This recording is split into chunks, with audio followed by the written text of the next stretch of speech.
A way of explanation. We are starting a little late today. There has been an accident on the M23, which means that three of our NED colleagues, Karen, Subo, and Mojcan, are still in transit, and Margaret, our chief nursing officer, is also stuck in traffic. So hope that that no fatalities are involved. Hope it's resolved shortly, but we believe the road is going to be closed for some time. So rather than delay proceedings, we've agreed to start, and I'm grateful for non-executives who are stuck on the M23 are going to listen via phone and may be able to participate. There is a possibility that they will be joining us later this morning, which we hope will be the case. So to start, this is a meeting in public. It is not a public board. There are opportunities for members of the public, other stakeholders to observe proceedings, and they can ask questions at the end of this meeting should they so wish to. There are a number of people observing. I'm very pleased to welcome some of our shadow board members. Really should say that the shadow board goes from strength to strength in terms of the important contribution that they are making to the future of CCAM. So I'm really pleased that they are here today. They are now have a standing item at each board meeting, and I think this is really important in terms of the way in which we engage with our people. Apologies, Jen Allen, who is our Chief Operating Officer and soon to be our Interim Chief Executive, is on holiday in Australia. Knowing Jen, as we all do, and how professional she is, I have images of her. I think they're 12 hours ahead behind in Australia. I have some concern that she might be sitting somewhere at the moment having a glass of wine and watching proceedings. I hope that isn't the case. But Jen, I know you're there with your two sons and you're visiting your brother, but we wish you well and hope you have a well-deserved rest. But you've got to come back. That's the really important thing. Also, Harbhajan, one of our newest non-executive directors, is not here today. That's because he sits on the SCAS board, South Central Ambulance Trust board, and they have their board meeting today as well. That's an issue at the moment because as part of the group model, we need to align our board meetings so that NEDs do not have conflicting priorities. And I think that's been resolved going forward. Peter, is that right? Yeah, that's great. Thank you. I'd like to welcome Carl Khan, who is our newest non-executive director to the first public board meeting. Carl, you're very welcome, Carl, to this, and we look forward to your contribution. David, our Director of Business Strategy, if I've got the title wrong, is currently in Spain. We're sorry, David, to the loss of his father. Is it grandfather? The loss of your grandfather, quite understand, but I believe you may be observing remotely. If you are, pleased that you are with us today, but you have our heartfelt commiserations at your loss. Finally, the two of our members of our board, this will be their last formal board meeting. Margaret, our Chief Nursing Officer and Deputy Chief Executive, will retire shortly, so this will be her last public board meeting when she arrives. I would like to say a few words about Margaret, but I will do that when she is actually here.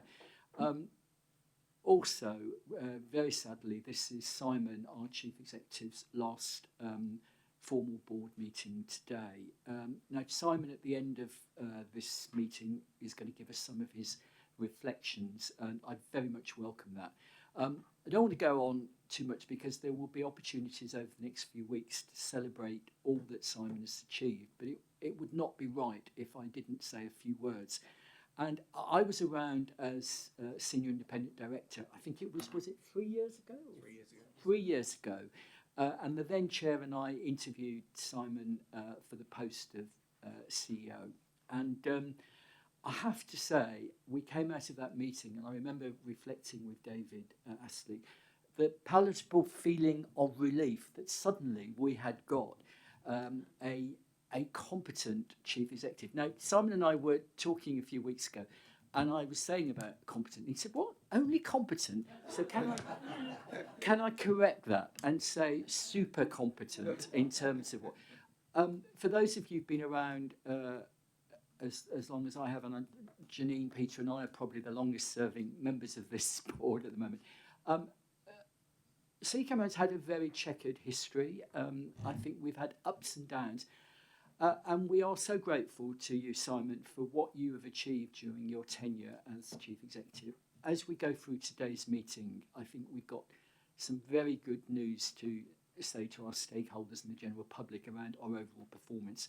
And that is very much down to you. Both you and I have been as one in very much supporting the concept of the group model. And I'm really pleased that that is now, at its very early stages, but is actually going to happen, because we both agree that this will be for the benefit of patients and better use of public money. But all of this would not have been possible without your drive and your leadership. We will miss you, but you have put already in place exceptionally good transitional arrangements. And again, I think that is a testament to your professionalism and integrity and all what it means to be a very good, high-performing public servant. So thank you. I have to give you the formal. I never know what people do with this, but here is your sheet. Thank you very much. I think you're going to say something at the very end, but you're very welcome if you do want to. Would you want to have a Here whole? we are, look, just so you can all see it. There we are. I will remember it. And thanks, I can see Karen and David have joined us online there as well. I will save my comments to the end and speak then, but thank you, Michael. Okay, thank you very much. So it's over to go back. Declarations of interest. I haven't been informed of any new ones, so I'm assuming that that's as read. Minutes of the previous meetings. Are people happy with these minutes? Don't see any objection. Action Lod, Peter, anything on that? No, Chair. So there are three open actions, and they're all scheduled for upcoming board meetings, and one for the QPSC is added to its cycle of visits for the year ahead. Okay, so when it comes to my report, I always feel that the Chair's report is a bit of a, what is it? For those who can remember, in the old days when you went to the cinema, there was the A movie and the B movie. Well, I certainly think that I'm the B movie in this respect. So I'll keep my comments very brief. It is the important role of the Chair, I think, to set the tone and the framework for the discussions that follow at the subsequent board meeting that we have today. So I just want to make 3 points, and they're 3 questions which I think we as a board need to address today. The board papers, which I've read, and I'm sure all of you have read, demonstrate a really strong performance for CCAM over the last 12 months. In June, we will be asked to approve an annual report and financial statements. The annual report is the document that is in the public domain that really is the historic record of what we have achieved. So I think it's very incumbent upon us today that we think about the performance over the last 6 months, and through our committee reports that each of our non-executive directors will give in the next hour, we are confident that that performance reflects what we have achieved over the last 12 months, and with a clear focus on have we used money effectively, have we delivered the best patient care that we possibly can for our patients. So that's my first question. My second question is, inevitably, like any organisation, we are not perfect. We recognise that there are areas of performance that we need to continue to build upon and improve. So my second question that we need to address today is, are we confident that where we have identified areas for further improvement, we have plans in place to ensure that the resilience of the organisation is maintained and that we continue to deliver the best care that we can for patients? And my final question that I will return to at the end of today is, we now enter into the period of transition into a group model. While we remain, as does SCAS, as independent foundation trusts, it is important that we now begin to make decisions in a much more collaborative and collective way. So the final point I would like us to think about today is, are we confident that we, from looking at our papers and all that we hear today, that we are confident we are moving forward in a way to establish the foundations of a very effective group model? Simon just let me see a letter that's come out from the Chief Executive of NHS England, which sets out the priorities of the Secretary of State for the next 12 months. Simon and I have been talking about them. It is important that as a member of the South East healthcare system that we are confident that we can support the delivery of those priorities. So those are the three areas that I really think we need to have in our mind as we look at the papers today and we hear from the chairs of the various subcommittees of the board.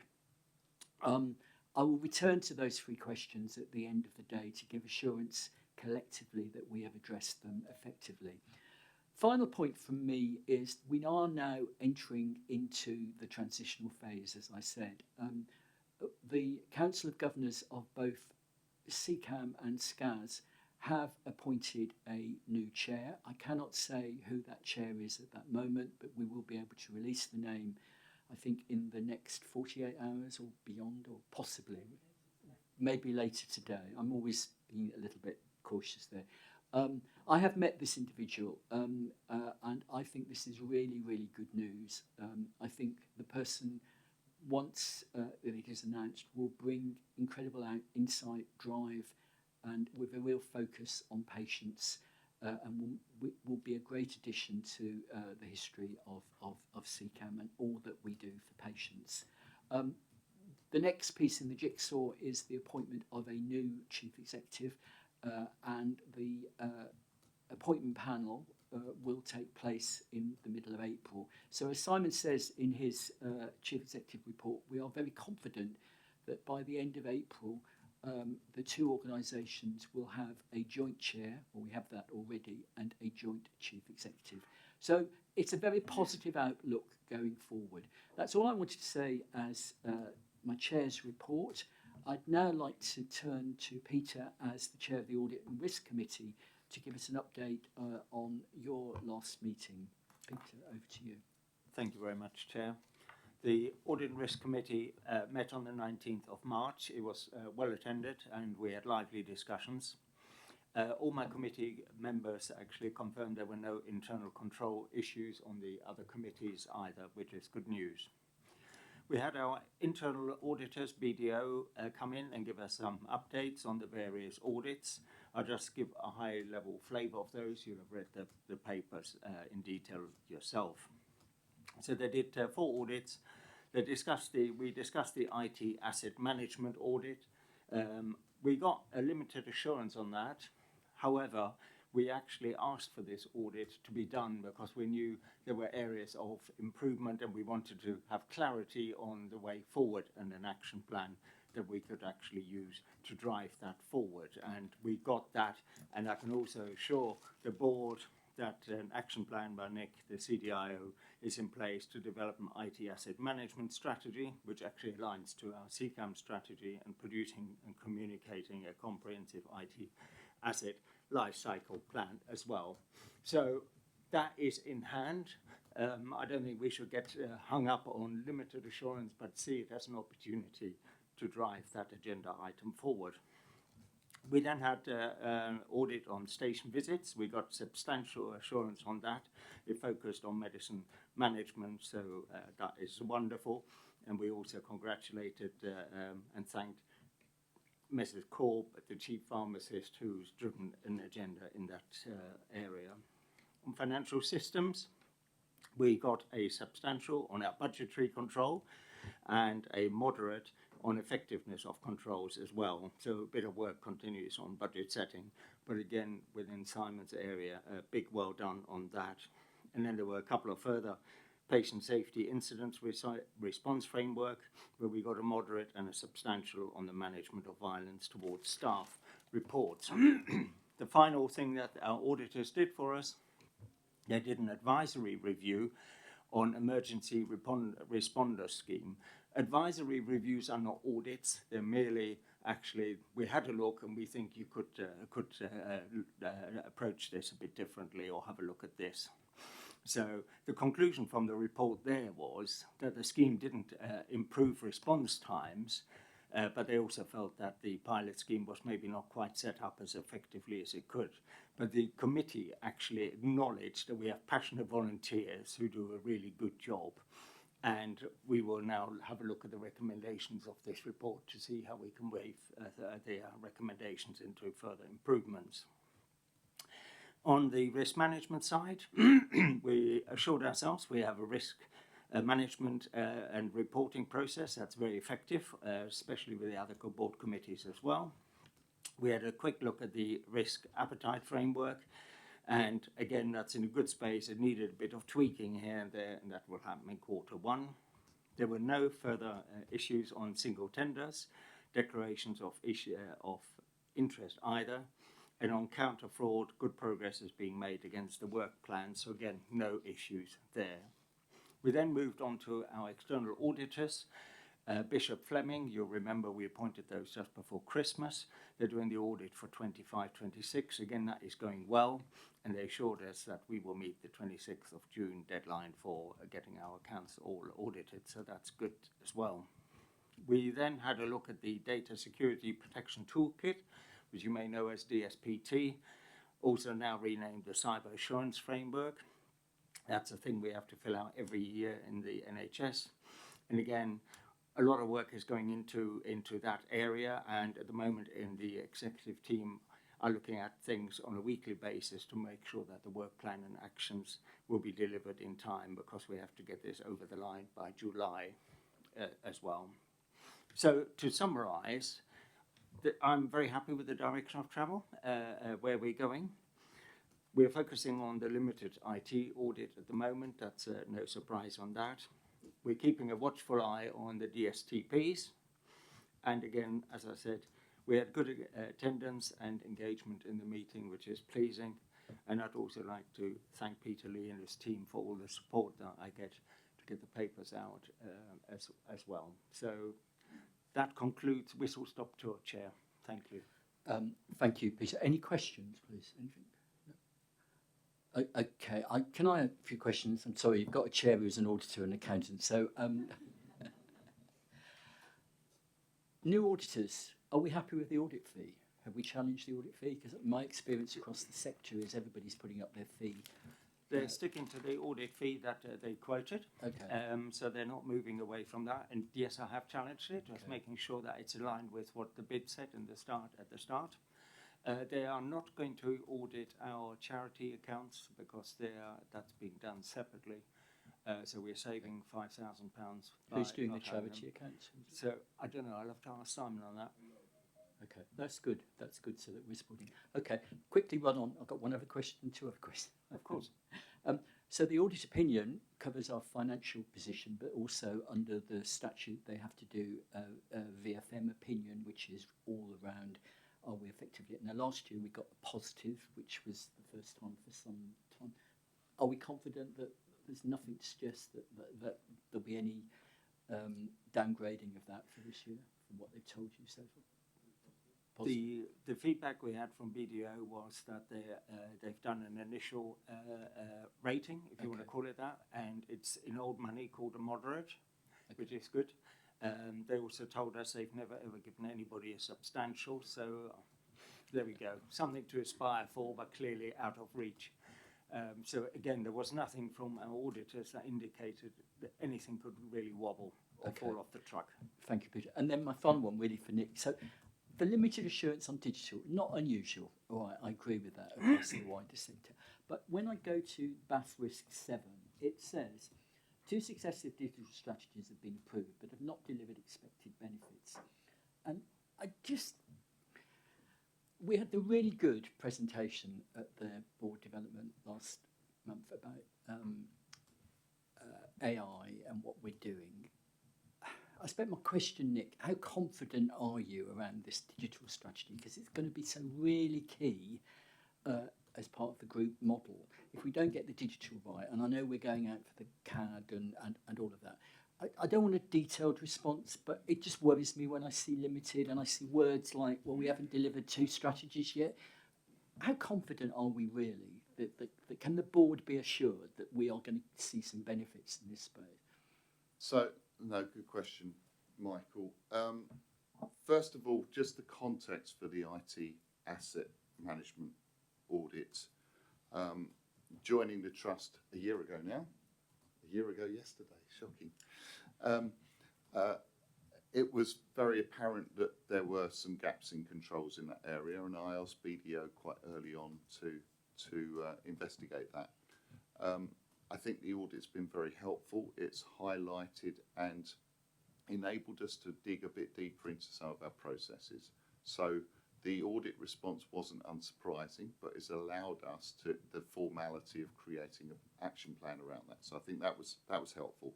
And I always work on the premise that it's much better to ask our internal auditors to audit things where we think we've got weaknesses rather than to just try and look at nothing to see here.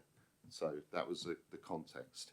But I would, and I think the context also is, as a very mobile organisation, we have a huge amount of mobile equipment, which is the hardest things to track. And therefore we have thousands of items. And some of our mechanisms for tracking exactly what happens to those aren't as good as they could be, and that's where the focus is. That's very different from security, which the ability to access information from them is still very well controlled, and therefore, no. So Getting enough assurance there. Yeah. I think we can absolutely separate that from the digital strategy. So the digital strategy over the last year, we have delivered very successfully on some really important foundational matters and some things that really contribute to how we are going to change the way we operate as a trust. And I think they're two very separate things. And I'm very confident. So the comments in the audit about strategy are much more around strategy of our assets rather than our digital strategy. Okay, I get that. I'm assured around this. My one thing, and I don't want to prolong this, is, but I'm coming to the end of my tenure as well. But I do think the one fundamental issue that the public sector takes, it's not unlike in the private, is the building block for me is that you've got a highly effective, functioning digital support team that is really working well. And I know there are different ways of cutting this: digital asset security, digital strategy.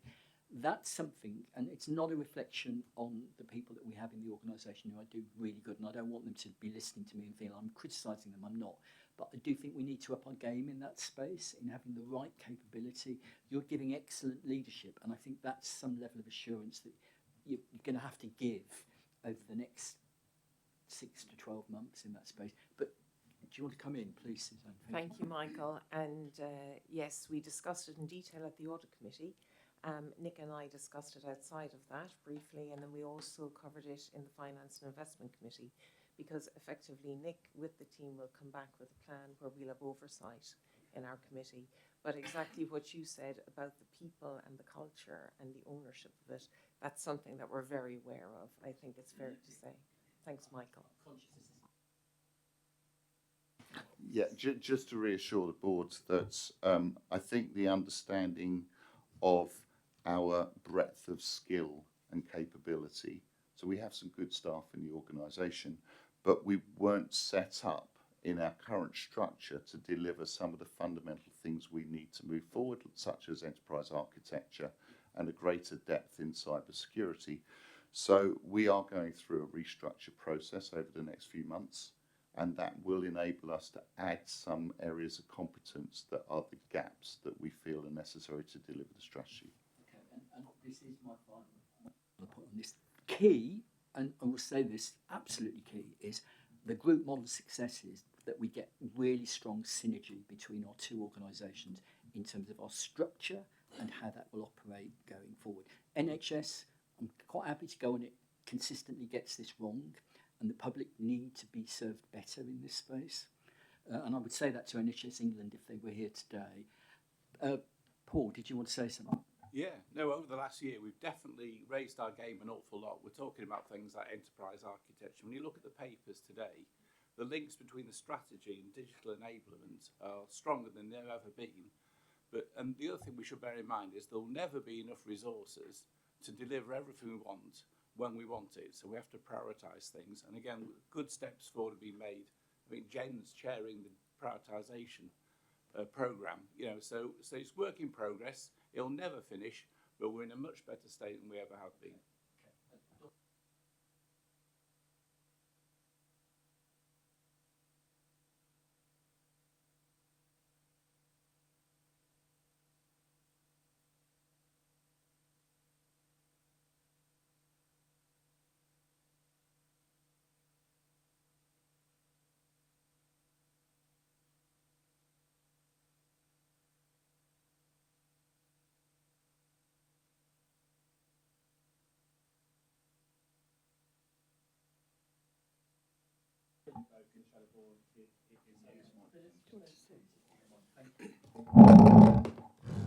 Thank you. Hello, everybody, again. So this probably won't be the most polished update that you've ever had, because I was warned about 3 minutes ago that it was going to happen. So we had our fifth shadow board on Tuesday this week down in Brighton, chaired by Karen. As ever, we looked at some of the papers that are coming to this. So we looked at trust priorities, which Margaret took us through in detail. We looked at freedom to speak up and where we've got to with that. And we looked at the staff survey. We looked at those three in detail. We had some comments and some observations. And if you'll forgive me, I'm not going to go through those because I don't have the notes. But it was, I think, an increasingly good discussion that we had as Shadow Board. I think we have settled into the role. We understand why we're there, and we're able now to question and challenge and observe at a level that we weren't when we first started. We're more strategic, we're more holistic across the organisation, and we're finding that more useful. And hopefully the input that we're providing to board, you're seeing that we're stepping up to that. So that's I think a really positive outcome from that meeting. Having done these, if you like, the formal bits of the meeting, going through the papers, working with the execs on what we were on those challenges, we then had some updates from shadow board members who have attended various committees. And I think we're finding that that's increasingly important, that we attend committees, that we are part of that part of the governance process.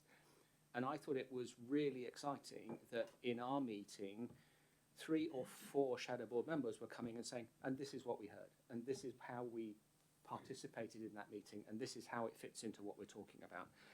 I know that that's an overall part of governance, that's part of what the Trust Board does with its own committees, but the fact that we're now part of that, I think, is an increasingly important part of what we do. So that was really what we covered, and Karen may want to add to that a bit later when she gets here, so forgive me for the brevity. What I would just like to finish with is we as the Shadow Board feel very privileged to have been appointed to this first incarnation of something that's never happened in the ambulance service. And as a board, we would like to thank you, Simon, and Janine, for pushing this forward as something new to bring. We're grateful for the opportunity, and we would like to thank Simon. We'd like to wish you all the very best for your next stage, for your retirement, or whatever it is that comes next. And thank you for the opportunities that you've given us as a whole. Thank you, everybody. Thank you. Very well. And it's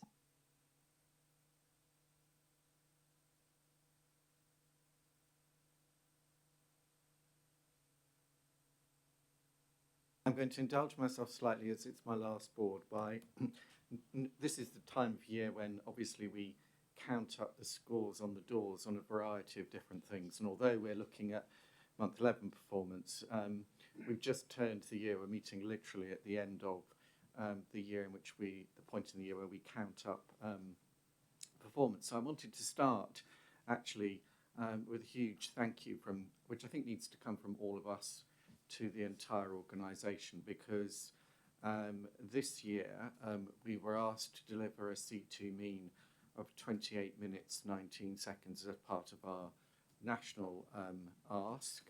And remember, that is and was tied to the additional funding that we have got, and it will be tied, more of that anon in a second, to the funding that we get next year. We have actually delivered 27 minutes 46 seconds, which, although I'm not allowed on pain of instant excommunication to reveal where we stand, we're comfortably in the right position as a national as a national benchmark. So it takes a huge, one of the great things about my job is it takes a huge village to get an ambulance out on the road. And from our fleet team who are preparing our new man vehicles, who I visited in Lewes a few weeks ago, through to our frontline crews and everybody in between, wherever you may sit in the organisation. It's truly a phenomenal achievement in the context of demand that has gone up year to date, I think, somewhere around 3.7, just heading upwards of 3.7. And you might think 3.7 people who are listening online is it's a small number, isn't it, really? But that equates to 30,000 additional responses that we have made. And we have delivered that in with an improved response time. So that, I think, is a huge credit to everybody. And I think it's important that people do stop and take a moment, because with the emergency services, it's always just about the next thing. You're as good as your last job that lasted until 5 minutes ago, and then you stop and then you're on to the next thing. But as I was wont to say to somebody who used to work for me, if you can't celebrate for yourself, how can you expect your teams to celebrate? So it's important we acknowledge the contribution that everybody has made to deliver that. It's also important to say that next year that response time further escalates. So we've got to do better next year. And opposite of your comments, Michael, key to that challenge, and we've got, I'll call out a few items on the board for us to think about as we go into this debate. But key on that debate is the board signing off its agreed model around virtual care. The hard truth is that virtual care is going to be a tough nut for us to crack, and today is an important milestone on that journey. Have we got the right model? Well, the board will continue to debate that throughout this year, but we know that if we carry on as we are, we cannot logistically, practically, operationally deliver the response times that patients rightly expect. This is the year where we have to make that switch. So going to Michael's questions, have we got a plan that really allows us to feel that we are on that track? It's also important, I think, to say that, again, since we last met, the National League tables have been published, and CCAM has moved up from 6th to 4th place, and is currently published in segment 2. If you think where we were 3 years ago, where we were on monthly accountability meetings with our commissioners, we are in a very different place. And I pay tribute, I know David hopefully is going to be able to speak to the BAF in a little while. We should face into fact with confidence on so many areas that we have made progress on.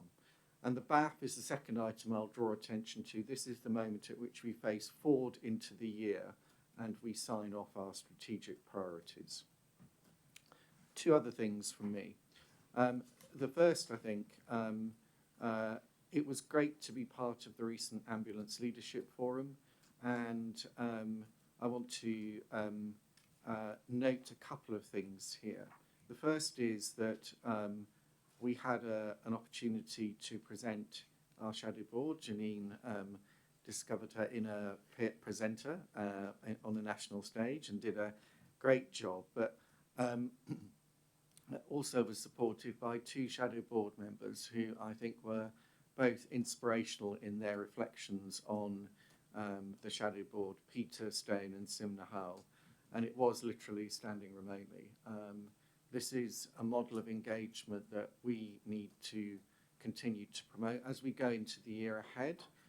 As Philip's already said, the current shadow board incarnation will come to an end, and Phoenix-like, it needs to reconstitute itself. So it will be important the board pays attention to that, because we've gained very valuable insights on that. You remember the work that was reported just last time on violence and aggression. And I think that work has chimed resonantly, and I'm really pleased to be able to say that both Philip and Hannah, who are obviously in the audience today, will be joining the National ACE Forum later this month to present that same report to demonstrate the power of shadow boards and what they can do. A couple of other points on that. Jen, who is hopefully, as Michael said, sipping the requisite pina colada, spoke on women in leadership as part of a national piece of work.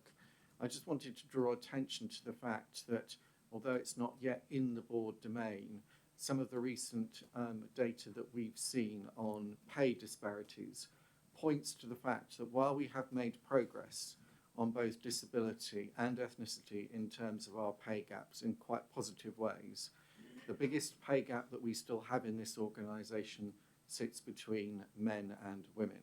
If you are a man in this organisation, for every pound you earn, your female colleague earns 91 pence. That is something that I think we need to address thoughtfully. And although I'm pleased to see that in the recent ops restructuring we've begun to move the dial on some of the appointments that we have made, I would venture to suggest that that is something that we are going to need to continue to think about further and more thoughtfully. I also wanted to call out, Margaret, somewhere on there, but you know, the IPC team won a national award at ALF for their app. You know, we're not only great at what we do, we also produce apps on the, and this is the app that sits on the iPad in terms of being able to look up how you respond to things in the wild, which is obviously a big part of what we're able to do. So big congratulations to Gavin and the IPC team for all that they have done in that space.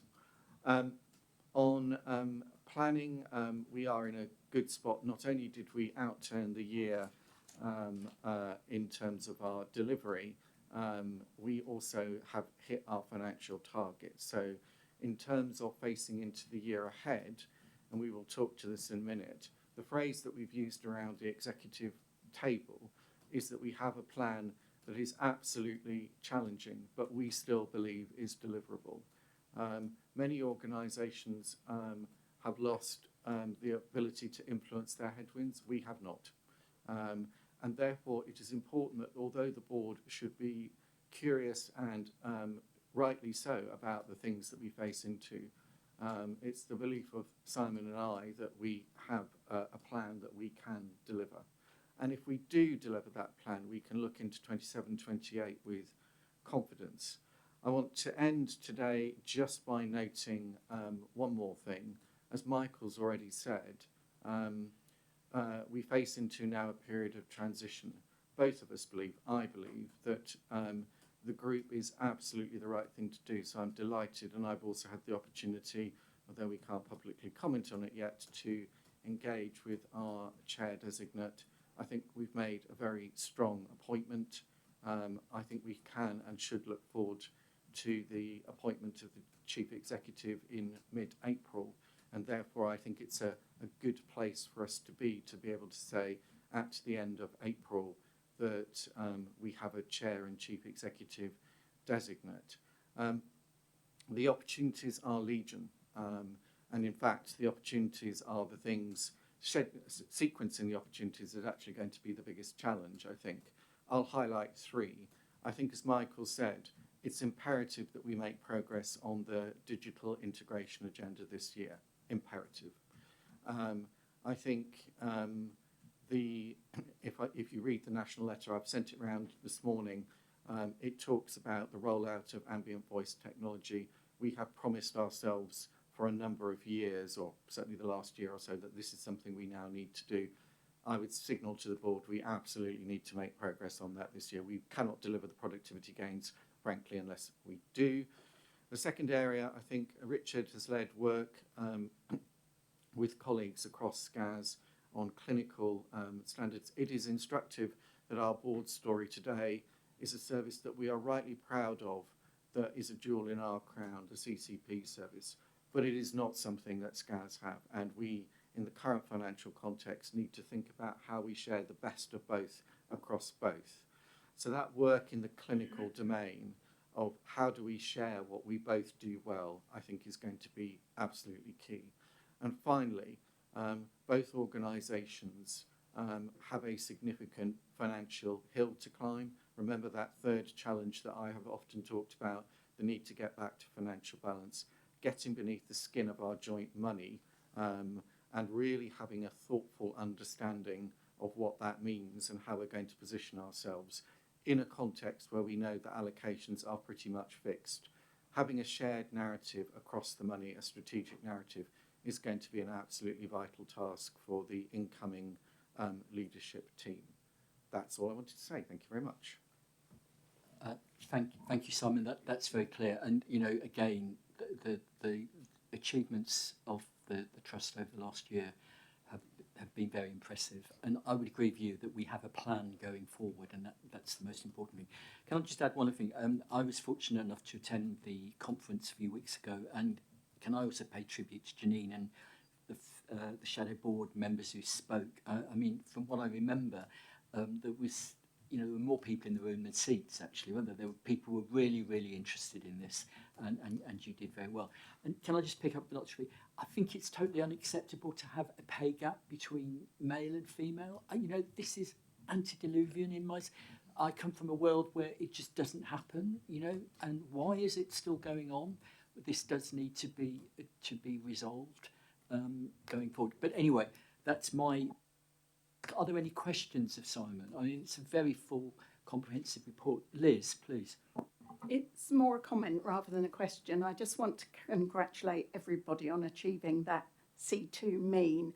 And I think the difference that has made to our patients and our patient outcomes will be significant, and we will see the output of that over the next few months. So I think we talk about a target and we talk about resource, but there's a patient at the end of it, and the difference that makes is outstanding. So thank you to everyone for that.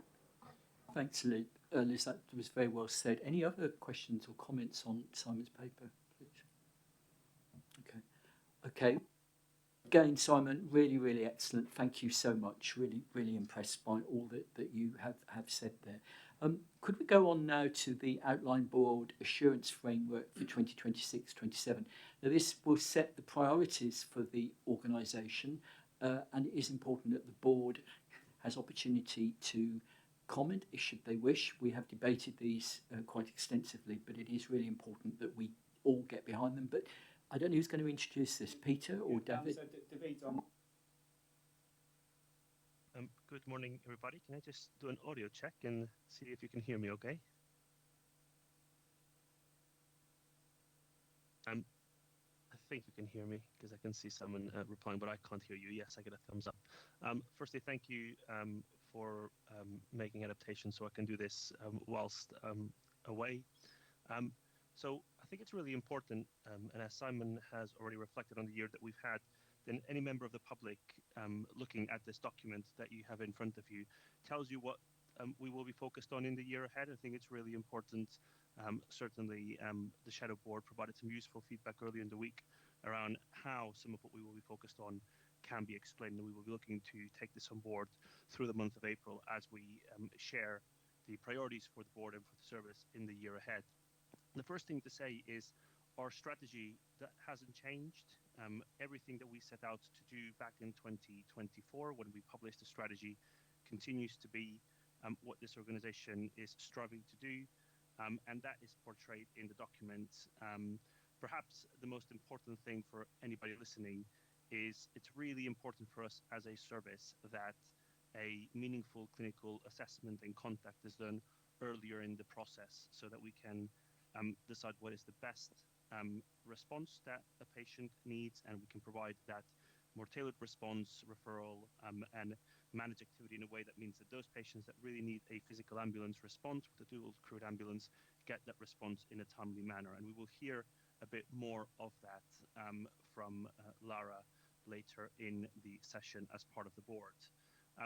The year ahead, just to bring things into life for colleagues, we have worked with our leaders, managers across the trust over the last 3 months. So we started in January looking at the priorities for the year ahead as an iterative process alongside our planning cycle.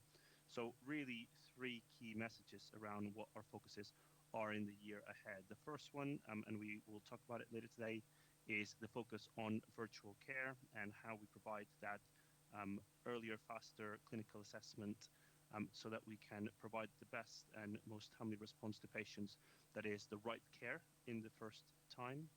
The second big thing that we will be focusing on is in the space of continuing to shape our organization in a way that delivers closer to patients. So we spent a lot of the last year, you will hear us talk about the embedding of the operating model and through our divisions. It's really important now that we make sure that the quality governance, the new ways of working are embedded, that our local divisions can respond better to local patient needs, and that we as a board can get that assurance that everything that is happening at a local level can be appropriately supported and escalated, especially as we think about a potentially bigger construct as we start to collaborate with SCAS in the year ahead and think about what a future group could look like.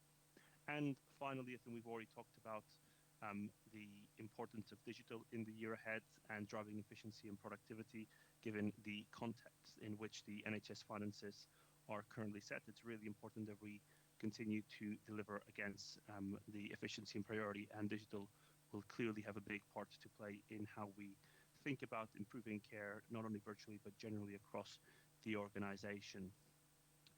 Finally, there's two more things I just want to highlight the board's attention to. You will see that there is a slide that describes our joint priority areas with South Central.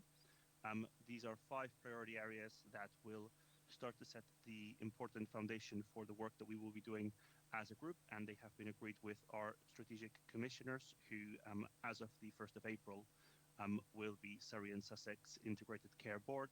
So that is also an important part of the architecture that is different in the year ahead as opposed to the year that we have just had.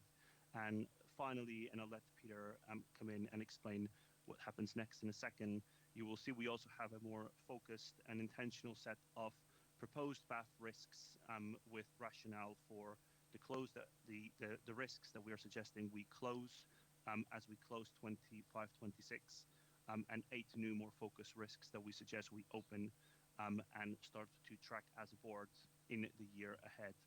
I'm going to hand back over to the room and possibly Peter. Thank you. Thanks, David. Thank you.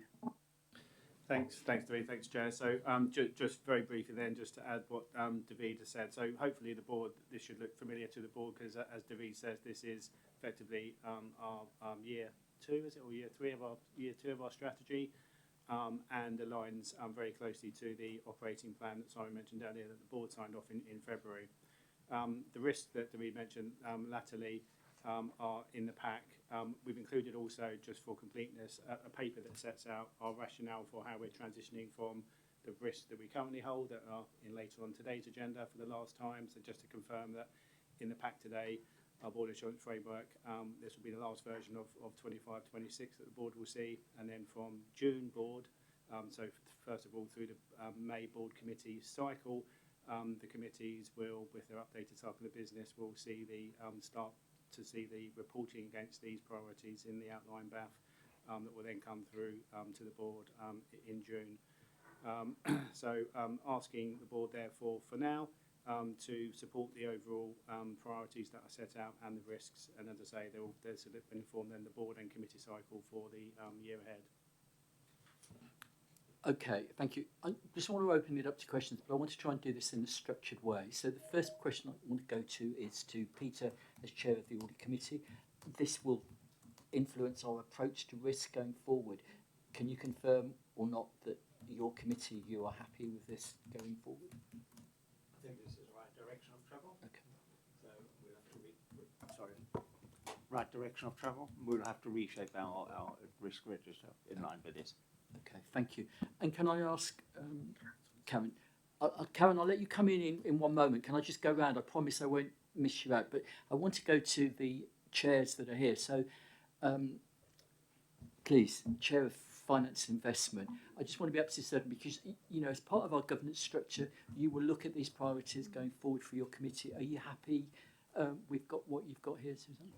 Thanks, Michael. Yes, we had quite a good discussion at the committee about risk, and this did enter into some of our conversations.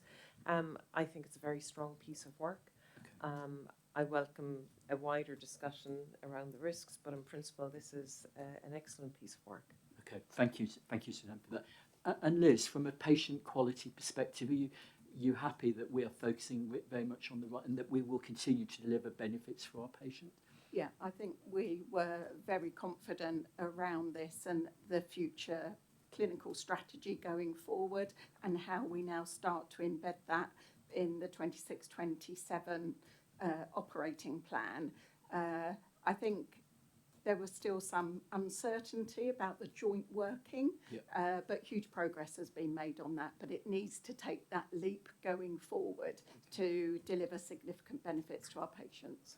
Okay, thank you very much. And then I'll come in. Karen, if you're still available. Sorry, I should have probably brought you in earlier, but can you speak? No, that's fine. Thank you. Just check everybody can hear me. Yes, I think we can. Yep, thank you. Good. Okay. Apologies from myself and Suba and Modgan. We're stuck in a traffic jam on the M23 somewhere. So, and I'm also going to channel questions from them if they have any on specific points, if that's okay. Hello? Go ahead, please. Yes. Okay. So just starting off again, from a personal point of view, very much welcome this piece of work. We did have a discussion about it at the Shadow Board again, so it was helpful to have some feedback from the Shadow Board on particularly about how we might communicate this to the rest of the organisation, and also about the importance of thinking about co-design as we go forward as well. My first point was around, sorry, I'm getting an awful lot of feedback on the line, so apologies if you can hear it. My first point was around the cross-cutting themes. And one of the things I wondered about was where OD sits in this piece of work, because when we had the time out at the Board Development Day recently, we agreed about the cross-cutting threads for EDI that would cut across a number of different areas.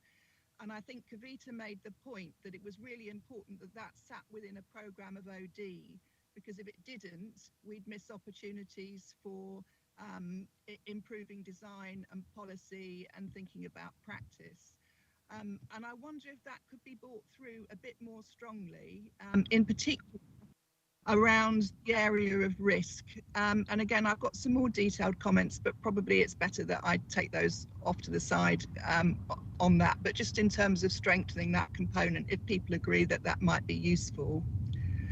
I've also got some questions from Subo, if I may. Subo's first question was around whether you could say a little bit more about the potential for IHOs in the system and related to this piece of work.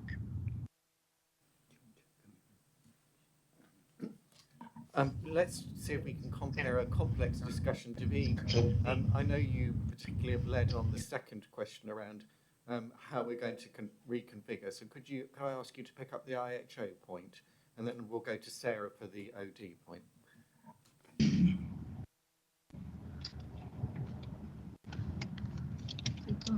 David, can you hear? Let's start with... I can hear you now. I was getting a lot of feedback from Karen, but I can hear you now. David, could you pick up the point about the IHOs and just how the system is going to develop? And I should say, before you do, we are fortunate to be able to welcome to our private session this afternoon the newly configured Chair and Deputy Chief Exec of our incoming ICB. So there will be an opportunity for board members to absolutely have the conversation that Subo's just alluded to, but we'll kick it off in the public session by asking David to respond. Yeah, thank you.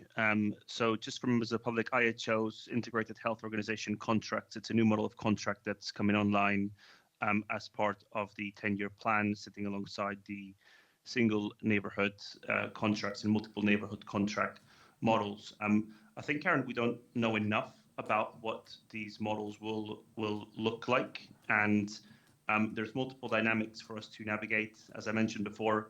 And I appreciate it's Subo's question, so hopefully she can hear the response as well. We have, and I'm getting a thumbs up, we have a new strategic commissioner for the region.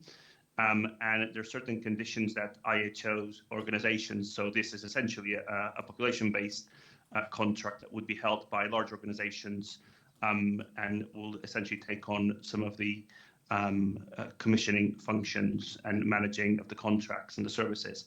I think it's a great opportunity for the ambulance service to potentially explore what the contribution that we will have to this model will look like, but it's not a conversation that has yet started with our strategic commissioner. We are in the process of giving them some time to form, as they have just, our strategic commissioner, taken on board the function of commissioning for ambulance services from Hampshire. But I think it's something that we need to track in the year ahead. And it's certainly something that I would invite us having a conversation with Mark and Ian when they join us for the private session this afternoon, as it's something both from a system development point of view, as well as an opportunity and the role that we play, as we will be the only regional level UEC group provider in the Southeast. Well, that surely has to mean something, either in terms of the leadership that we provide in how the future contracts are set out, or how we contribute to service development via our data, which is one of the things that we will be working on with SCAS in the year ahead when it comes to the clinical model. So I think there's more work to be done in that space, and certainly something that I think the board needs to come back to and explore, but hopefully provide a bit of context of where the IHOs and the contracts are at the moment. It is not something that has been specifically been brought up because of where we're at in the transition of strategic commissioning in the region, because of the ambulance work that we've been doing over the last few years. Okay, I want to take this on. So, Sarah, please. Yeah, thank you, Karen. So, in terms of organisational development,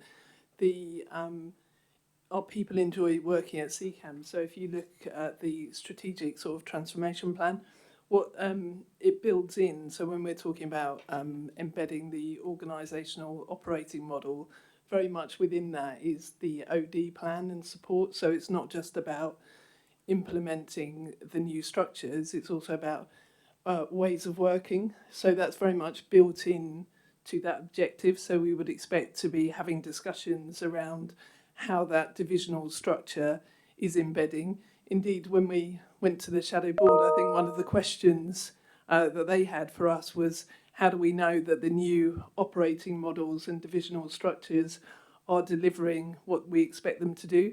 So I think we're very clear that we need to measure those metrics and have clear sort of data, but also support for managers. One of our most recent sort of sessions that we've had actually to pilot is a Mates to Manager programme, and that has been really interesting just in terms of embedding that sort of divisional model. So we have got a clear OD plan with outcomes. We've worked very much with the divisions and their leadership teams in terms of identifying what support managers need. So I would say, for assurance purposes, that definitely is within that structure and plan for OD. Again, with equality, diversity and inclusion, in a similar way, we've built some of those core sort of deliverables, particularly if you look at the developing our approach to recruitment and promotion, that is looking at how internally we ensure a better workforce diversity at all levels, in terms of internal recruitment, promotion with a particular focus on gender, balance in operational leadership, which I think we've referred to earlier, that Jen presented at the ALF conference in terms of the objectives that we would expect to achieve. So we're also making sure that each of the divisions are monitoring the people metrics. So you'll see at the bottom around the IQR metrics, we would expect each of the divisional directors to have those embedded within their leadership teams to make sure that we have got the data and the evidence to assure ourselves that we are progressing both OD and EDI. So can I remind, I mean, these are really, really good detailed questions, but what we're asked to do here is, are we confident that these priorities are the right priorities for the organisation going forward, that they can then be built within our governance structure to enable the various committees of this board gain assurance that the organisation is moving forward? So Karen, Harbourjohn's not here. I'm just interested, because as the representative from the People Committee, are these priorities, accord with what you would be looking for, you and Harbourjohn, as people, important members of the People Committee, to continue to drive improvements in performance across the organisation? I'd welcome yes or no on that one, if that would be possible. Yes, thank you. Yeah. Okay. Thank you. Sorry, I'm not trying to be, but I'm conscious that there is a lot of really rich detail here that I think, as chairs of the various committees, you can work with the executive to develop and to take forward. But they're very helpful questions, particularly around the opportunities that Subo has raised, as how we engage as part of strategic commissioning, which is going to be really important with the OTLs.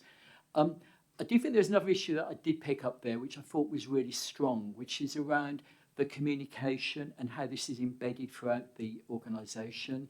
I just wondered, from our Deputy Ops Director, you're confident, and I should have introduced you earlier as sort of representing Jen, but from your experience of the divisional structure, is this going to cascade down well enough that we get that buy-in from our local managers? Yeah, no, thank you, and thank you for letting me be here on behalf of Jen and Operations. No, I think it is, and I was nodding furiously then as Sarah was describing the work that we're doing. And embedded in all of our divisions now, we have a strategic people partner. So from the HR, OD, EDI, all the quality metrics, that is happening. And we get a monthly report from them presented to all of our divisions. And they really are making a difference at that local level that you would imagine. But as to the overarching BAF priorities, we've, as divisional directors, have had our appraisals and objectives set by Jen based on that. And they are being cascaded. So we're all doing the heads of ops who all start in their new roles on the 6th of April. In their new locations, they've all got a date for an appraisal during the month of April, and we will be focusing them on the BAF priorities with some very clear metrics for them. Okay, thank you, that assurance. So the exam question really is, as a board, do we approve this framework? And that's because I think it's important that we record this in the minutes. I think it's important, Peter, that we should re-emphasise to members of the public or other stakeholders, this isn't a paper exercise, this is something that is alive throughout the year. And is this correct, that it is considered at every subcommittee meeting? Do you want to? It is. So it's not only considered, it actually drives the business of those committees and of this board. So you'll see in the board agenda how the board's structured against the 3 strategic aims. That directly aligns to the BAF priorities for the year just ended, and that will continue into 26-27. Okay, so unless I hear the opposite, I think you can note that this is approved by the board to direct how we move forward over the next 12 months. Okay, thank you. Forgive me if I'm curtailing discussion, but I'm trying to do the true things of having an open discussion, but as being board chair, keeping us to the agenda, and I'm conscious that we started a bit later than we had intended. But I'd now like to move over to our board story and ask Richard and Jackie to introduce that, if you would please. Great, thanks, Chair. Just while Alan and Simon set up their presentation, it's a great pleasure to welcome our critical care colleagues to the Trust Board. I know a number of critical care colleagues have dialed in as well to support the presentation, which is fantastic. We haven't had critical care here for a little while at Board, and it's an opportunity for us to learn more about how the service is evolving and to look at the future. Just by coincidence, those who were watching BBC's Ambulance last night will have seen that they focused on their critical care service in Yorkshire Ambulance Service, which was fascinating to learn how that service is developing as well. I'll hand to Jackie. Yeah, I was sorry to have missed the ambulance programme last night, but I think it was worth a watch, so I might catch up with it later. From my perspective as the Chief Paramedic, I'm delighted to hear more about the critical service here at Board today. The development of clinical capability and the provision of emergency and critical care has changed immeasurably over the last few years for the better, born of the commitment of leaders to say we can do better for this really, really important patient group for whom the interventions and the decisions whether to do an intervention or not to do an intervention at the early stages are of the utmost importance, and we wouldn't be achieving the outcomes that we are achieving for patients and our staff if we hadn't have made those bold decisions. The questions that come to us now are ones of the future from a board perspective in terms of how we optimise those clinical services, and sort of in reference to Simon's comments earlier, these services aren't available in all parts of South East England. So how do we optimise the impact across this bigger geographical footprint? Thank you. Okay, thank you both. You're very welcome to be here today. Very pleased to see you. Your presentation, we're very keen to hear. Of course, thank you, Richard and Jackie. By way of quick introduction, I'm Alan Cowley. I'm the acting head of critical care in CCAM, and my colleague Simon Goodwin is one of our clinical operations managers for critical care. So firstly, thank you. We've been wanting to come and chat to you for quite a while, so thank you, Chair, and Simon and Peter for facilitating us being here. The brief to try and cover critical care in 10 minutes is a tough one, so there will be details left out, but I invite anyone to kind of collar us outside of the meeting if you want anything embellished on. So the first test is a tech. All is good. So we're going to start with a story. This was a real incident, happened a few months ago, brought to life by the magic of AI and narrated by our Deputy Chief Medical Officer. So we'll start off with just a very quick 1-minute story of a real incident and how critical care in our system worked to get a tremendous outcome. Let's review a recent high acuity maternity case as an example of the care we can deliver.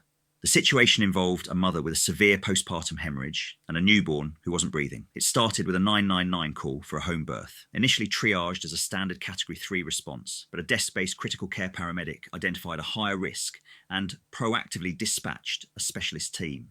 On scene, that team found 2 profoundly unwell patients and began immediate life-saving resuscitation. So the first critical factor here was that early situational awareness from the clinical desk. The second was the advanced skills of the on-scene paramedics, managing 2 critical patients at once. This combination of desk oversight and on-scene skill materially altered the outcome, preventing further deterioration. So, the learning themes are clear: the value of clinical oversight, advanced skills, and system resilience. Our first key message is that senior clinical oversight on the desk is a vital safety net. Second, that advanced capability on scene is absolutely decisive in these rare high-stakes incidents. And finally, this case is a great example that our integrated system design directly enhances patient safety. So it's a really good example. As you can imagine, the good news is that there are lots and lots of good stories like that I could sit here for hours and churn out, but that was one that seemed to really pinpoint the great work. So moving on, I'll hand over to Simon. He's going to talk a few slides and I'll come back to you. Thanks, Alan. Good morning all. So I think it's probably worth starting by speaking about what a critical care paramedic actually is in CCAM. So these are experienced paramedics with a minimum of 3 years experience who then go on and study at postgraduate master's level for 3 years.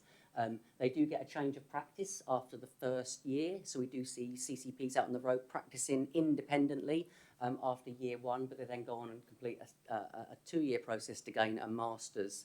And whilst I'd like to sit here today and tell you about all the interventions that CCPs provide in the Trust, we don't have the time for that, but I would like just to pick a couple that you'll see on the screen. So the first one is the seizure management. So there are a subsection of patients who are non-responders to a first-line agent to stop seizures. CCPs carry a second-line agent in a bid to stop patients seizing in the community before they arrive at hospital if they are non-responders to that first agent. And the second one I'd like to make reference to is the post-ROSC patients, the return of spontaneous circulation. So these are the patients that suffer a cardiac arrest in the community, that are resuscitated successfully, but they remain at home on their lounge floor, requiring a critical care level of intervention. These patients require ED level care within their lounge.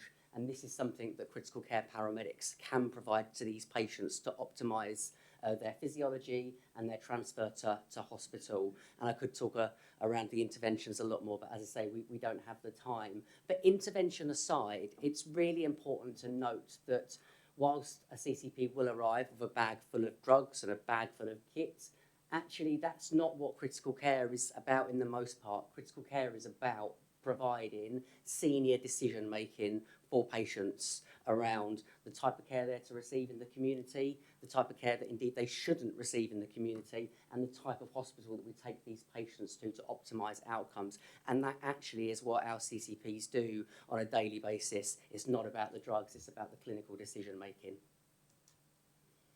So what about the history? So CCAM have a very proud history of providing enhanced care delivered by paramedic staff. But why? So we need to look back to the mid-2000s, 2007. NC Pod released a document describing how trauma patients were cared for in the UK. And it's reasonable to say that document suggested that care was suboptimal and there was definitely scope for improvement. And as part of that journey, CCAM decided to develop a cohort of paramedics to provide that bridge in care. And what we really aim to do now is to deliver some of the care provided in the emergency department at the patient's point of arrest, point of their accident, and then to triage them to the most appropriate centre. So we've really shifted away from being a transport service to a service that provides high level of intervention and then transfer. But how's that being developed? So the Royal College of Paramedics, they currently have a working party, a framework that will start to look at developing critical care. And it is important to mention that actually the level of critical care you'll get in the southeast of England might look very different to the level of care you'll get elsewhere in the country. And the college are very keen that we try and standardise that care. So the patient in Sussex gets the same care as the patient in Newcastle. And that is work that is currently ongoing. Where are we now in CCAM? So we have a number of CCPs. We have 78 CCPs in total. They operate across 10 bases. Alongside that, we have a critical care desk. Now, it's really important not to understate the value of that critical care desk.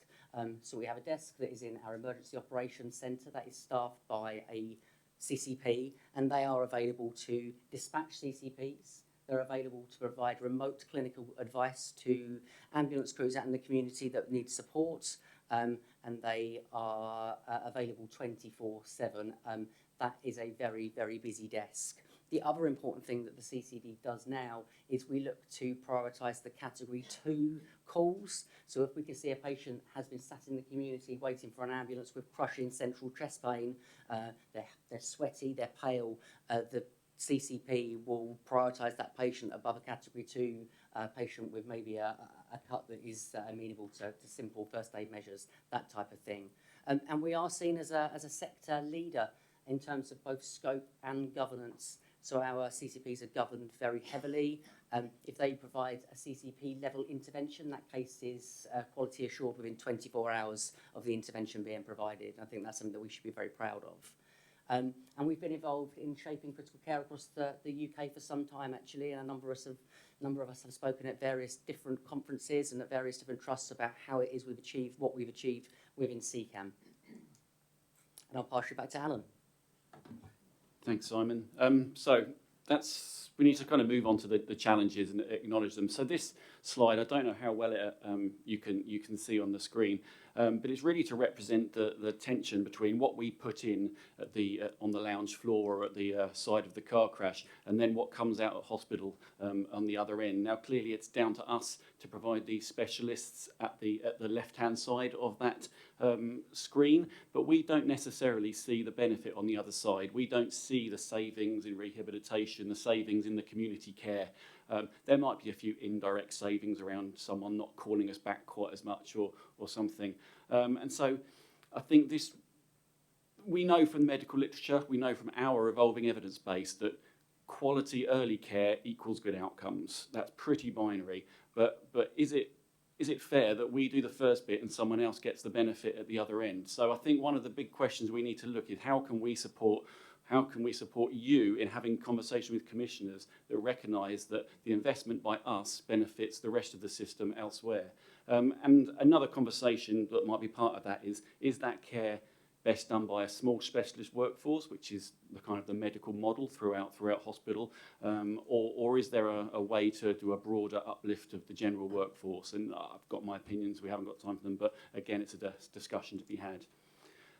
Simon touched on it, and it would be remiss not to talk about this, but what critical care paramedics and the critical care system that we've got in CCAM now, it is all very well turning up with a syringe on blue lights and a bit of Gucci kit in your bag, but this is actually where the patients, where our people see the real benefit. It's the clinical leadership on scene, the integration into the quality in CCAM and the wider system around peer-reviewed publications, engaging in the patient safety learning outcomes, integration with clinical education, supporting not lesser qualified necessarily, but more junior staff on scene to cope with these horrible incidents that they're being chucked out to.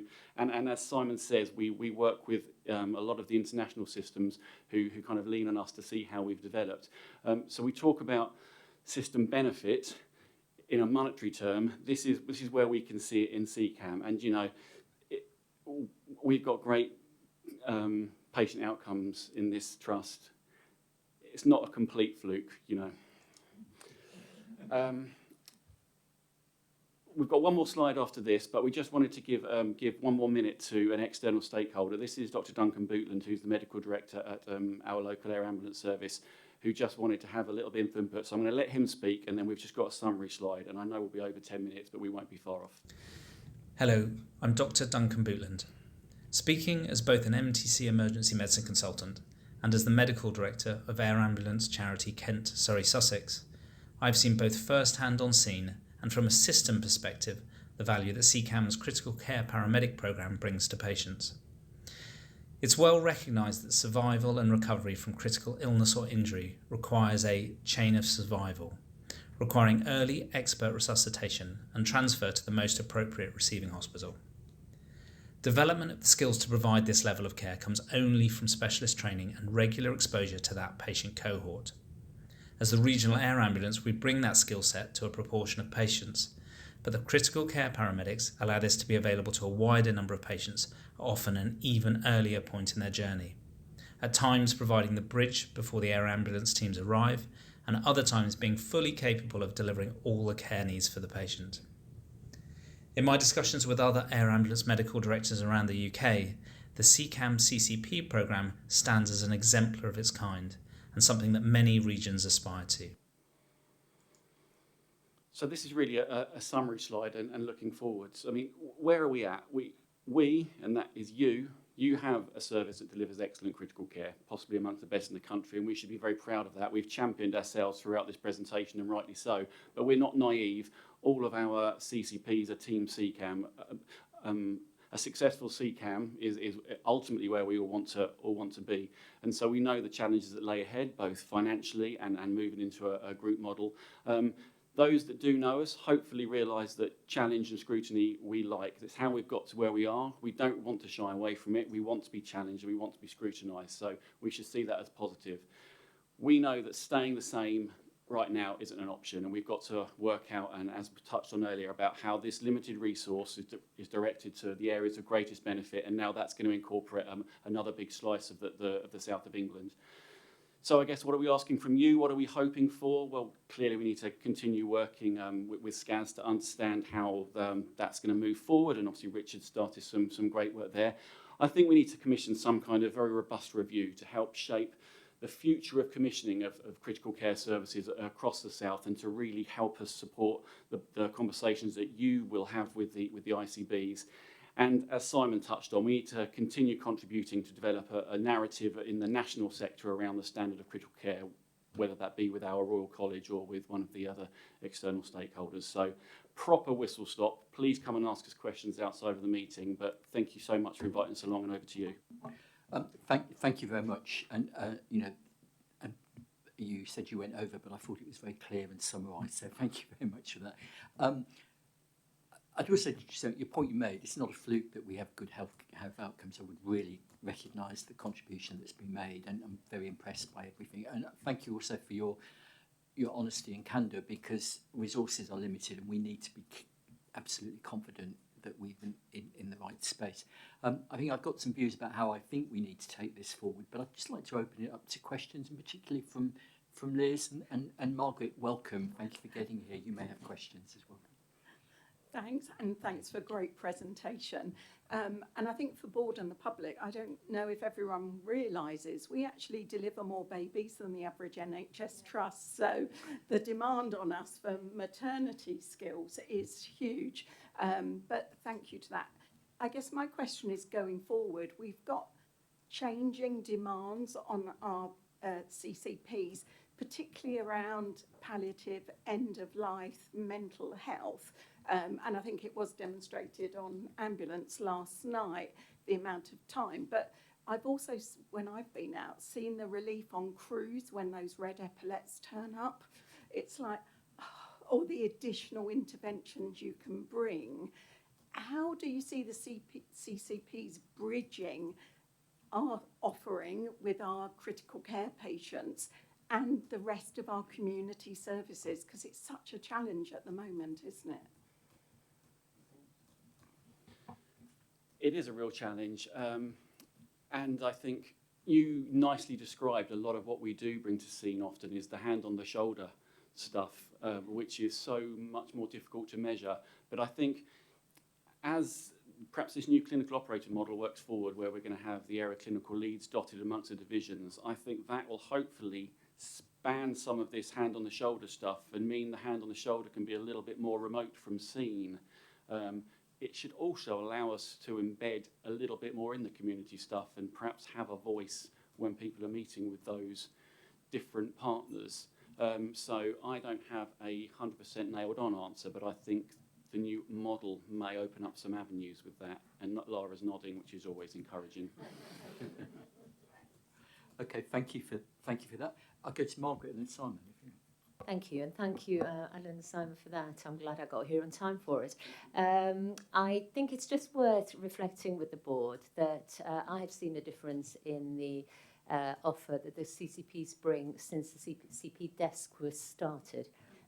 So prior to that, the patient safety issues we were seeing and the stories we were facing, they have just about been wiped off the kind of issues we were seeing before we had a CCP desk that is able to now go into the waiting list, which is the bit that we can really influence, where we can keep our patients the safest and start really putting that clinical judgment in and clinical lens and begin to take some off and onto their own shoulders. So just want to reflect my two penny worth into the absolute value this service has brought in.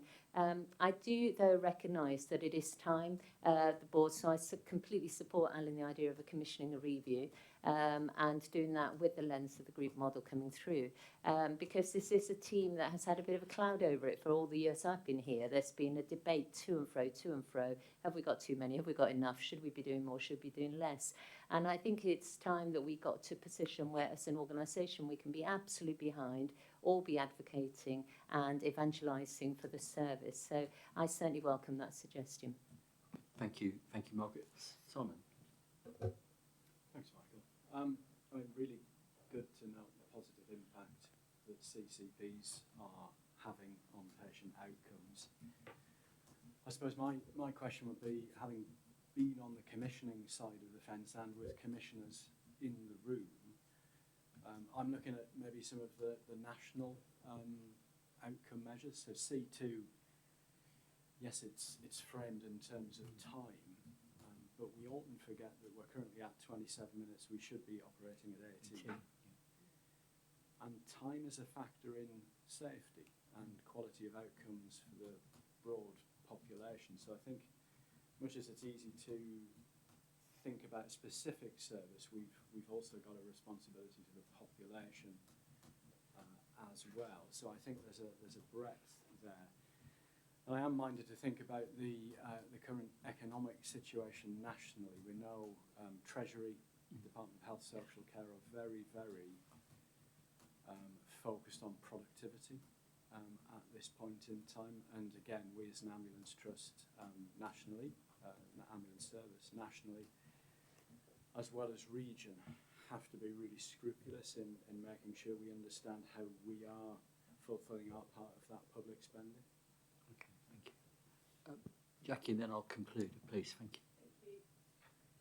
Thank you very, very much for the presentation. I think I would just add my echoing to the importance of undertaking a review at this stage, which addresses exactly the questions that we're raising here and brings in the impacts on patient safety as well as the aspects that we've spoken to here. I think colleagues around the board table will know on a personal level I'm deeply uncomfortable with some of the different outcomes that we see across the region, things like cardiac arrest survival at 30 days the differences are quite stark, and I think understanding the service in as much detail as possible to make sure that there is equitable access to high quality care as much as possible across the wider patch is critical. Okay, thank you. That's very well said, particularly about the divergence of outcomes, please. Thanks for the presentation. Firstly, good job. And it's been too long since we last saw you at the board, so welcome back. And part of the reason why I wanted to do this at my last board was to say, I think the board needs to be curious about this service in the year ahead. And so my wish for the board would be this would be not the only time you come back in the year ahead, because I think this is the start of a debate rather than the end of a debate. If I think back to my hospital days, one of the things that we constantly used to debate in hospital was, at what point did you cut off access to specialists? And that was the core question. So when somebody came in, how much access did you have to a cardiology service? And how did you make that work so that you served the majority of the people who came in? And there were lots of different opinions around that, as you might imagine. And I think we've got an analogous situation here. We know that what we've had is a great service. And the first thing I wanted to say to you was, you should, and we are, proud of the work that you do. And hopefully that has come across in our comments today. The second is to say, we now should embrace the debate about how do we serve the population, as Simon alluded to, versus how do we promote the specialism. And that will not be done without being thoughtful about how we do that going forward. And like others, I'm very mindful of the fact that if we look across to SCAS, although they have this facility, it's not provided in their organisation, and there is no national standard. And as leading ambulance services, we should face into and help shape that debate. And there are two parts to it, it seems to me. The first is, as you rightly both talked about, the standards that should be applied. The second is, what's the commissioning that should be sought in this space? And as Simon also alluded to, we need to get our commissioners to think more about this service. Your slide was instructive on that. But mainly today, I'm glad I managed to do it before I left. I'm glad you've done that presentation. I think we should embrace this in the year ahead. But I'll hand back to you, Michael. Okay, thank you. Can I echo Simon's thanks? Always been impressed by your work. When I first joined, I think it was Fiona, who was then our Chief Medical Officer, who was very much instrumental in helping develop this and has championed it quite extensively, and had great respect for all that Fiona does, and I believe continues to do. Really, I really welcome your openness and honesty about this. I do think the time is right for a review. I think it is the question of, as Simon summarised, about how do we continue to deliver high quality care, but can we do it in so? Can we commission that review? The thing that I don't like as board is to commission a review and then just leave it as empty, open-ended as that. So what would be the timetable, Richard and Jackie, that we would be looking? When is the best time to land this, particularly in terms of how we engage with our commissioners? So if I may, we're happy to negotiate on timing. Thank you. Yeah. Very happy to negotiate on timing, of course. I think we do need to give this a reasonable amount of time to do the work, but not make it too long. I would propose that we aim to have a review completed to go into governance within 6 months, which would mean it would come back here in December. Okay, that would be good. And presumably have very much involved the Patient Quality Committee. Yes. Simon, does that meet with our business planning cycle, December? Yeah. Okay.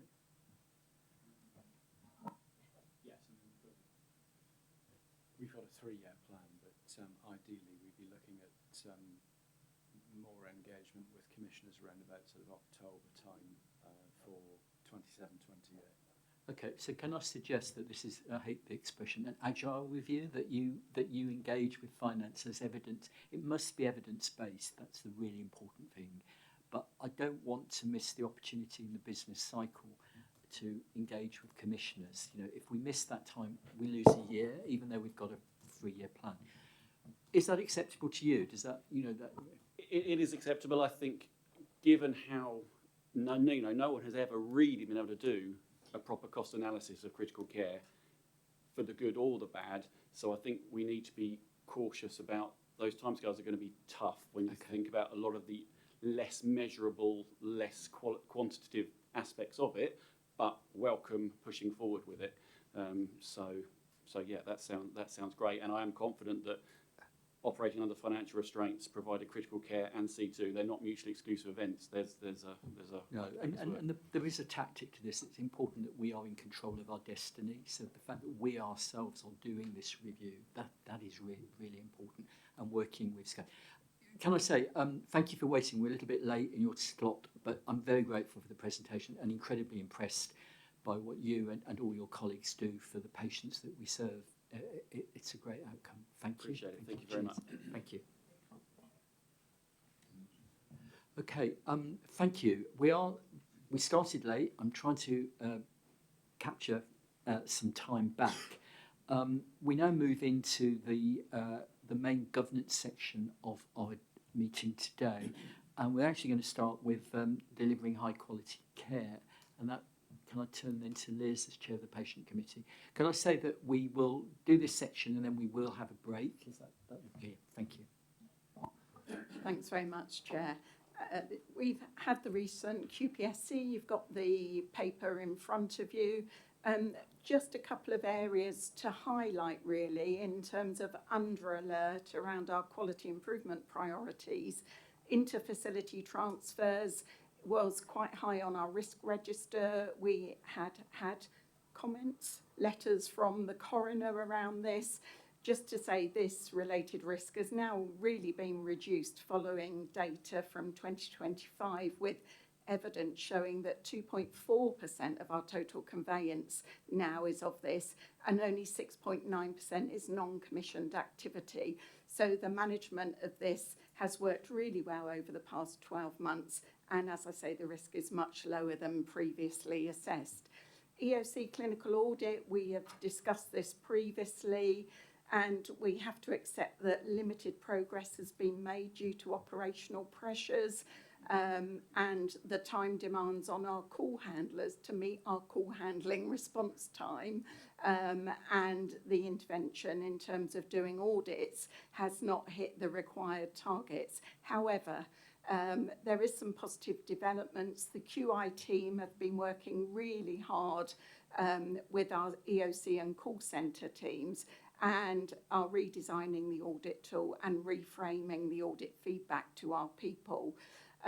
We're looking at AI help to support audit, because at the moment it's people rather than systems that are doing our call handling audit. So it's very unlikely we're going to achieve the target for compliance, but it will be achieved in Q3. And obviously the committee will keep a close eye on that. We did express our concern of where we are right now. I think a huge bit of progress is around our antimicrobial resistance.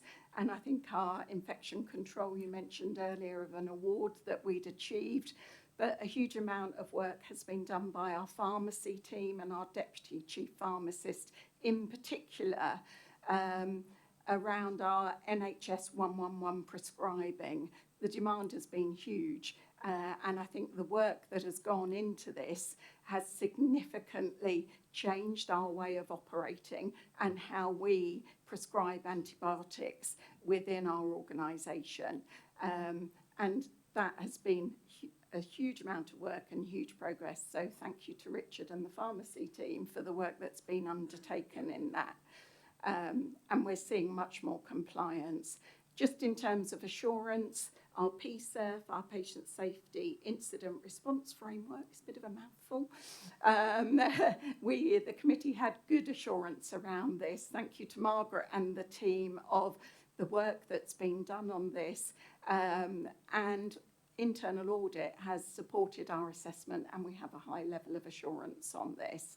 And just forward notice for everyone, there will be a session for the board development in May around this, ensuring that we're now supporting the shift from activity to assurance, that we have that level of assurance around lessons learned, and we're actually changing clinical practice and outcomes for our patients. So happy to take any questions.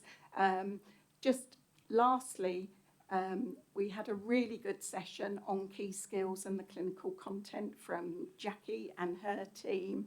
This is a complete redesign around this, and I think we have to note and accept that redesign around clinical education. And some of you will have seen some notices going around about our in education website where we link into it, etc. So huge progress, and we supported the programme for 26-27, but there's more information within the report. Thanks, Chair. Okay, thank you, Liz, as ever, very comprehensive. Before I open it to questions, I just want to check through with executive colleagues. Margaret, this is your last formal board, so feel free to say whatever. I know you always would have said that. I know you would always have said that, but be as challenging as you like. And then are there anything there that you'd like to add? And then I'll go to Richard and Jackie. Thank you. Yeah, thank you, Chair, and thank you, Liz. I think the only thing I would add for Board's attention really is regarding the audit. So we've had an interesting history with audit in this organisation, and we've come to the point now where the whole principle, our ethos behind audit needs relooking at. Okay. So we're going to spend some time now over the next few months looking at the requirements. So first of all, there are some contractuals and basic requirements for 111 in audit. So we're going to look at those, but look at those with a scrutinising eye, not just an accepting eye. And then we're going to look at what is it we're doing audit for, how are we doing it, why are we doing it, and what's the outcome of it. So we're going to revamp the whole thing. At the moment, we have elements where it's still felt that it's punitive. We're doing far too much. There's a sense that once we get automation, and we're working very closely with Nick on that, that we'll be able to audit 100%. Well, what's the point of that? So there's a whole discussion and debate to be had. I think it's worth stripping it right back now and starting again. And certainly going forward, we have Jen's support to do that. So that's what the team will be focusing on for the next 6 months. And is that something we can do with in collaboration with our new group partner, or? Yeah, we will look at it. They do have a really good setup over there. I don't know how they are with audit. Now, regarding the audit team, they only have one person. We have a whole set of teams for 111s, for EOC, and now for PACS. So we are in a different footing, but we'll link up with Magnus and Richard and the clinical operating model on that aspect as well. I think there is a piece of work that we need to be doing because we've gone a certain road ourselves, but we will very much align it with the group model. Okay, thank you very much. And Jackie or Richard, anything you'd like to? The only thing I would add to that to draw to the board's attention is the real focus across the whole system at the moment on falls. And I know that we've included in the pack today the new national indicator around the falls care bundle, which is we're now being monitored against. But there seems to be a real drive. It's been a priority for us for this year, but there's a real drive across the whole system now. We've got public health, we've got our acute partners, community partners, all coming together to say that we need to do something within the next year to address the issue of patients falling over in the community and how that's managed, which I think is a really positive step forward, and I think we'll make even more progress than we've made this year in the following year because the system is actually coming together to try and find solutions to this issue. Okay, that's good to know. Thank you. And Jackie, please. Thank you. Yeah, just to highlight a couple of things, and thank you, Liz, for sort of highlighting the revised approach to education this year. What we've very much tried to do is not only make sure that the education that we're providing to our frontline clinicians is based on robust training needs analysis, but also making sure with our operational colleagues that we're delivering it in a way that is most helpful, so the education is positive, but also it's not negatively impacting on service delivery in terms of when we offer that training. I'd also like to highlight some successes that we've got. We've mentioned cardiac arrest survival. That way we remain in a much more stable, better position. So our last reported survival, all causes of cardiac arrest at 30 days was 12.1. And we're seeing some good stability in those higher levels at the moment. And we're also seeing some real successes in some of our proxy indicators for outcomes such as our STEMI care bundle, which has been consistently over the target figure for some time now. And we're seeing, a couple of points up to the 100% level now. So really, really good outcomes for those patients. Okay, thank you to all of you for that. Can I open it to other NED colleagues? Are there any questions that you'd like to ask? No? Okay. Liz, is it fair to say, sorry, Karen, is there anything from you or Modcan or? Yes. If I may briefly, thank you, Liz, and also to Margaret. I mean, I think my general. Oh, sorry, just fallen off the dashboard.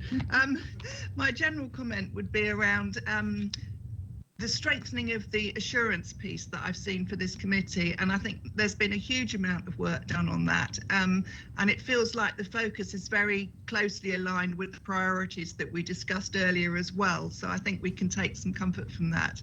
I have a specific question from Modgan. She noted it was good to see the increasing number of compliments versus complaints, and her question is, how are we optimising using tools to maximise the patient's voice as a priority? Margaret, please. I'm just trying to work my way around that question. How are we utilising tools? So making the patient's voice heard is a priority. We know that. It's come down from the DASH review, and it's going to be a board responsibility now to have complete knowledge and transparency on where the patient voice comes through and impacts our decision making. So we're certainly working on that whole framework. What tools we're particularly using? So I'm not quite sure. Maybe Modgan, that's something I'll pick up with you offline, because it sounds to me like you've got thinking in the background going on there. The tools we currently use is very much relationship, in that we have quite a number of community forums, and that's part of the priorities that you'll see in the BAF, that we plan to establish forums within each of the divisions going forwards in a more formal way. We also use our PECs, our patient engagement questionnaires, that comes through a Microsoft form, and we have QR codes for that. I'm not sure, from that we bring out the themes that it informs then, and you'll see in one of the papers that came to EMB yesterday actually, we saw how they're using that information to inform even the decisions and the direction of travel for EDI. I think, Chair, it'd be helpful if I met with you, Modgan, offline, and just explore that a little bit more, because I'd be interested to know where that's actually coming from. Thank you. Just to say, it's really difficult in terms of patient feedback when we are dealing with patients in a really traumatic, difficult time. So our percentage response rate to our questionnaires, QR codes, is quite limited. But we do get a number of patients afterwards ringing up our patient engagement team, saying, please thank the crews, please thank George and Mary who came out to us, etc. But I think formalising that around more our community forums and our patient engagement work, and I know Vicky and the team are very focused on that, but they're also focused on our more diverse communities as well, and how we can get access to them and hear from the wide range across Kent, Surrey and Sussex. Yeah, thank you. And thank you, Liz, because that gave me a chance to also remember, of course, this year we are committed to doing that through our quality priorities. We are going to be taking on board patient advisors and partners who will join our incident review groups, for example, and start feeding into our patient safety agenda. That's another strong way. Of course, that's one person. They can't represent whole populations, but it's another way of getting some voices heard in that we otherwise wouldn't. I think what I'd say, and just my pennyworth, I'm really encouraged by what you both have said, because I think you need to have a differentiated approach. And so if you think back from some other work that I do, the report that Baroness Cumberledge wrote about the lack of engagement of medical intervention for women, particularly with vaginal mesh, where there wasn't appropriate consultation and engagement, that is completely different than when you're dealing in a time-critical situation. So I think some differentiation and understanding context, that we don't go down rabbit holes. I really support patient engagement. I really recognise it, but it needs to be designed in a way that has beneficial outcome. So I would really support what you're saying. Karen, is there anything else that you wanted to raise at this point? No, that's helpful. Thank you. Okay, thank you very much. Let's not to put words in your mind. Let's go back to my original question. So would you support for your committee that while there are areas that we need to improve, and I think we're going to come on to virtual care in a moment, that overall CCAM's performance over the last 12 months has been, we've seen a step improvement in the quality of care that we've been delivering. I think a significant improving, both in the quality of care, but also in our ways of working and our structured governance framework around that. I think that has really moved us forward. Okay, and in the press, I mean, I've been overseas, but, you know, the outbreak of meningitis and things like that, members of the public clearly have a right to get concerned when things like that. Is there anything that you see on the horizon over the next 6 months that cause you areas of concern and that we would not be able to respond? Sorry, it's a multi-million-dollar question, but I have to ask it as a chair. It's all about our forward risk planning. So, yeah. I think contingency planning, you know, we always know there's going to be an outbreak at some point of something. But I think the region has done forward planning around and contingency planning, and that happened at the end of last year. So we have readiness and preparation. We don't know when.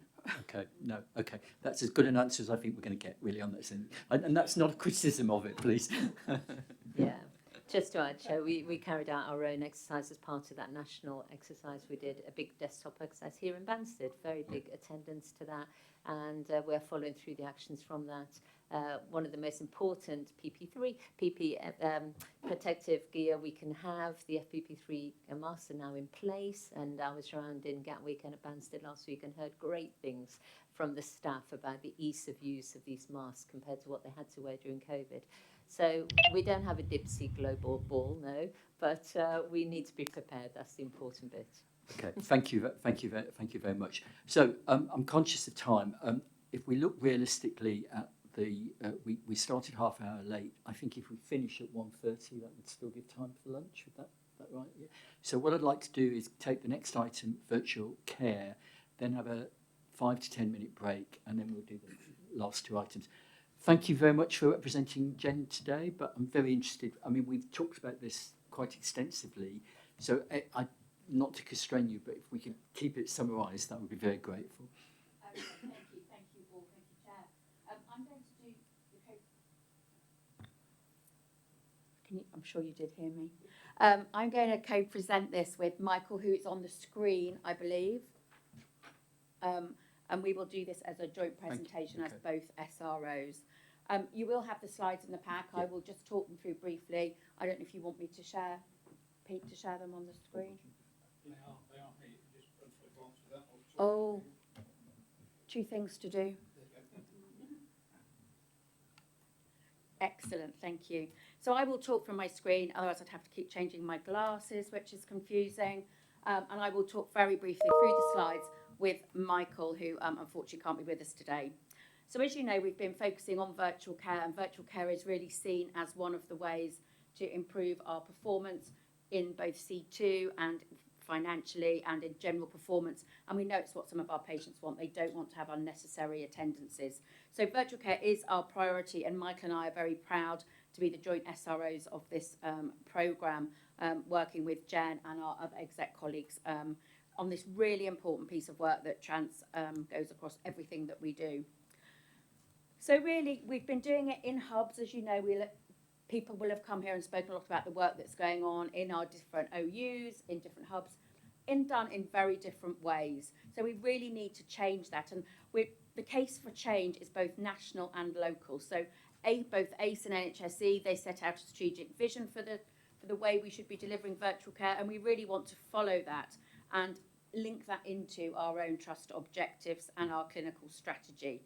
So we need to have, we've got an increasing demand on our services, we have pressures on all the system, and we need to ensure that patients get the right treatment at the right time. Currently, nationally and also across CCAM, we have fragmented hubs, different landscape, and you will get different responses and outcomes depending on where you live. And also across CCAM, we do have inconsistent governance, which again fits with the national strategic case for change. So this isn't something that we just thought up we should do for CCAM. It is evidence-based on what is best practice and what has been developed and worked on. That's a great slide, isn't it? That's been developed by AACE, and it really does capture how we can deliver an ambulance service to our patients as a system partner in a much more coherent way. And the long white box in the middle is really this bit of virtual care. And on the screen there, they call them the multidisciplinary clinical assessment hubs. I think we're going to go for clinical assessment services so we don't confuse them with our current hubs. But really, that is where all the things happen, where we have advanced practitioners, specialist practitioners, we have a multidisciplinary team, work from all our system partners, and we try and see all our patients very swiftly and have very swift early intervention from a senior clinician. So our case for change, as we've talked about, mirrors the evidence from AAs, mirrors what NHSE are telling us to do, and we've listed it here under our, we want to deliver outstanding patient care, be a more sustainable partner, and actually enhance the experience. So doing nothing is now not an option. We've really, with virtual care, we've been measured, and our percentage has shifted for weeks, it's shifted for the odd month, but actually to sustain the change that we need to get to next year and the requirements, we really need to do something different. And we do want to get to a place where over half of our patients are their consultations are delivered virtually. So I won't go through all of the things that we need, but one of them is very much we need some digital enablement. We need to deliver virtual care across one governance system, and we need to also develop different skills within our current workforce and also shift some of our current workforce from frontline consultation to the virtual care space, supported by a programme of work to really develop experts in delivering virtual care. So I'm hoping Michael's going to come in now. Thanks, Laura. I think it's important to highlight that we've engaged with those who are currently involved in the delivery of virtual care through a series of workshops in order to do this. So this isn't just a top-down kind of conceptual idea of what we think should happen, but we've really spent a lot of time engaging with the staff involved in this process and actually asked them, what is it that you want to see from virtual care in the future? What are your frustrations currently around the current processes? What do we need to be doing? And so that we've got a huge amount of granular level detail, which we won't go into today around the process, but we really sought to map what does the patient want when they call 999 and how do we get them the help they need. And the phrase that's commonly used in this is that we don't want to be sending an ambulance to individuals just to determine whether or not they need an ambulance to be there. We want to engage with them earlier in the process. So really the proposals can be summarised in these 5 steps. So partly around the strategic direction that we were given by the board previously, which is to establish the 2 ICS-aligned clinical assessment services. So we will have one based at Medway and one over at Crawley, and that's where the central governance will sit. So that's probably where the majority of the staff working in these services will be physically based, but at the moment we have yet to do all the workforce planning, which is the next phase of the process. So that no decision has been made around whether we may have more remote or regional working that are aligned to this. But the important principle is that everybody will sit within, who's involved in virtual care, will sit within these 2 ICS-aligned services and will sit within those governance processes. We want to also have a single clinical process through this. So as Laura's alluded to, it's fragmented at the moment, as it is in many ambulance services. So we need a standardised, unified end-to-end clinical process where we're all using the same governance and digital tools, and there will be a lot of use of digital technology to enhance and make more efficient the services that we're currently doing. So this aligns with the overall government and departmental shift around engaging and using that shift towards digital. One of the key principles and one of the biggest changes in this will be that we are looking to shift the remote clinical assessment earlier into the process. So rather than taking a 999 call and having either dispatching an ambulance or having one sort of sat in a stack and then trying to frantically stand that ambulance down if we're able to do so safely, is to try and shift that remote clinical assessment to earlier in the process and get clinicians and clinical input involved where it's appropriate to do so. We'll come onto a slide in a moment that explores that in a little bit more detail. What will come next then will be a workforce model. So we'll be designing a capability-based framework that doesn't just retrofit our current staff and processes to this model, but we actually work out what do we actually need to have in terms of skill mix, what are the competencies for these jobs, what education pathway do we need, How will it be overseen? Then we will base the workforce model on that and look at how we map our existing workforce across. And then the final part of that, as I've mentioned, is around digital enablement. So I think we can move on to looking at the strategic direction next. Michael, could I not sorry, Michael, not to stop you. I think we have looked at this quite extensively before. I think really what I'm interested today is any questions that board colleagues would have, and really to be able to be in a position to give you the support to move this forward. And it's not to take away from all the excellent work you've done, but I just think it's important that we get a decision for you. So what I'm really interested in from the chairs of the committees, particularly Liz, do you support the direction of travel with this, Liz? I do support the direction of travel. I do have some concerns in terms of the time frame. Going on legacy and our ability to achieve the virtual care percentage we've had in the last 12 months and the target for the next 12 months, it's very much been based on call handlers' availability to do virtual care response. I think looking at having a plan by June to go live in August without having the workforce planning done yet is very tight, and how we manage that in 3 or 4 months is going to be a real challenge. And I do think we need to review what we can do now to start climbing up that percentage for our patients, and then what we need to do in the mid and the longer term. And this is key to our financial sustainability, isn't it? Okay, can I ask what's your response to that, Laura and Michael? Yeah, shall I just come in on the workforce? And there is work in parallel with this that you would expect. So we know from our workforce figures now, working closely with our workforce planning colleagues and finance, we've got a session with Joe Tull early next week to actually identify where we have got too many people in the wrong place. And we also know the gap we need. We know we need roughly 75 more people to work in the virtual care space to get to where we need. So we will be looking at options for doing that. And we do know this isn't without risks. And there was a slide which you'd have seen around the risks. One of the biggest risks is our workforce and where they want to work. And we still want to offer them the flexibility in where they work, but that the governance of how they work will be under one of the clinical assessment hubs that will be working to the same guidance. So I think they will get a lot more support in doing that than the different offers that are available currently in each of the hubs. So there is a workforce plan that we would bring back if we can come back in June with the implementation plan that we'd like to go to now. And I think on the last slide there were 2 requests for the board. So thank you for bringing that to our attention, Michael. Okay, thank you. I'll let Simon come in and I'll come to your 2 requests. It's the 64,000 or the 6% question to going from 16% to 21%, whichever way you want to look at it. Yeah. The truth is, I think we can describe as technocratic a plan as you like, but a lot of this is cultural. And one of the reasons why this organisation has struggled with it is because it may not have faced into the level of change that we might need of our staff. So in actual fact, we've got a lot of people already working in this space. That's the truth of it. So yes, when we talk about workforce, one of the things that we need to think about is this shouldn't just be about paramedics. This should be about nurses. This should be about OTs. This should be about other people who have got virtual care skills who can be deployed. Where I think the workforce challenge comes in is training and equipping people into that virtual care space rather than have we got the workforce. There is a really important risk appetite question for this board, which is it prepared to face into the level of change that will be necessary to deliver this?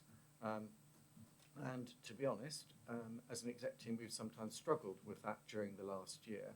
But I think my advice would be the plan is deliverable, but it is deliverable only if together, as a unitary board, we face into the fact that, in actual fact, 2 big changes I would signal. The first is hubs as we have known them are not going to be the way going forward. So the point that Michael made, centralisation is key, scale is key to this. That's what the national vision says, that's what the AA's vision says. And our willingness to move from a model where essentially we've got the corner shop model of hubs into that consolidation at scale is the key critical cultural change. and our willingness to performance manage that as an organisation and to face into that. I think those are the two key things that I would say. There is nothing here that I would not recommend. You know, this is the right direction of travel.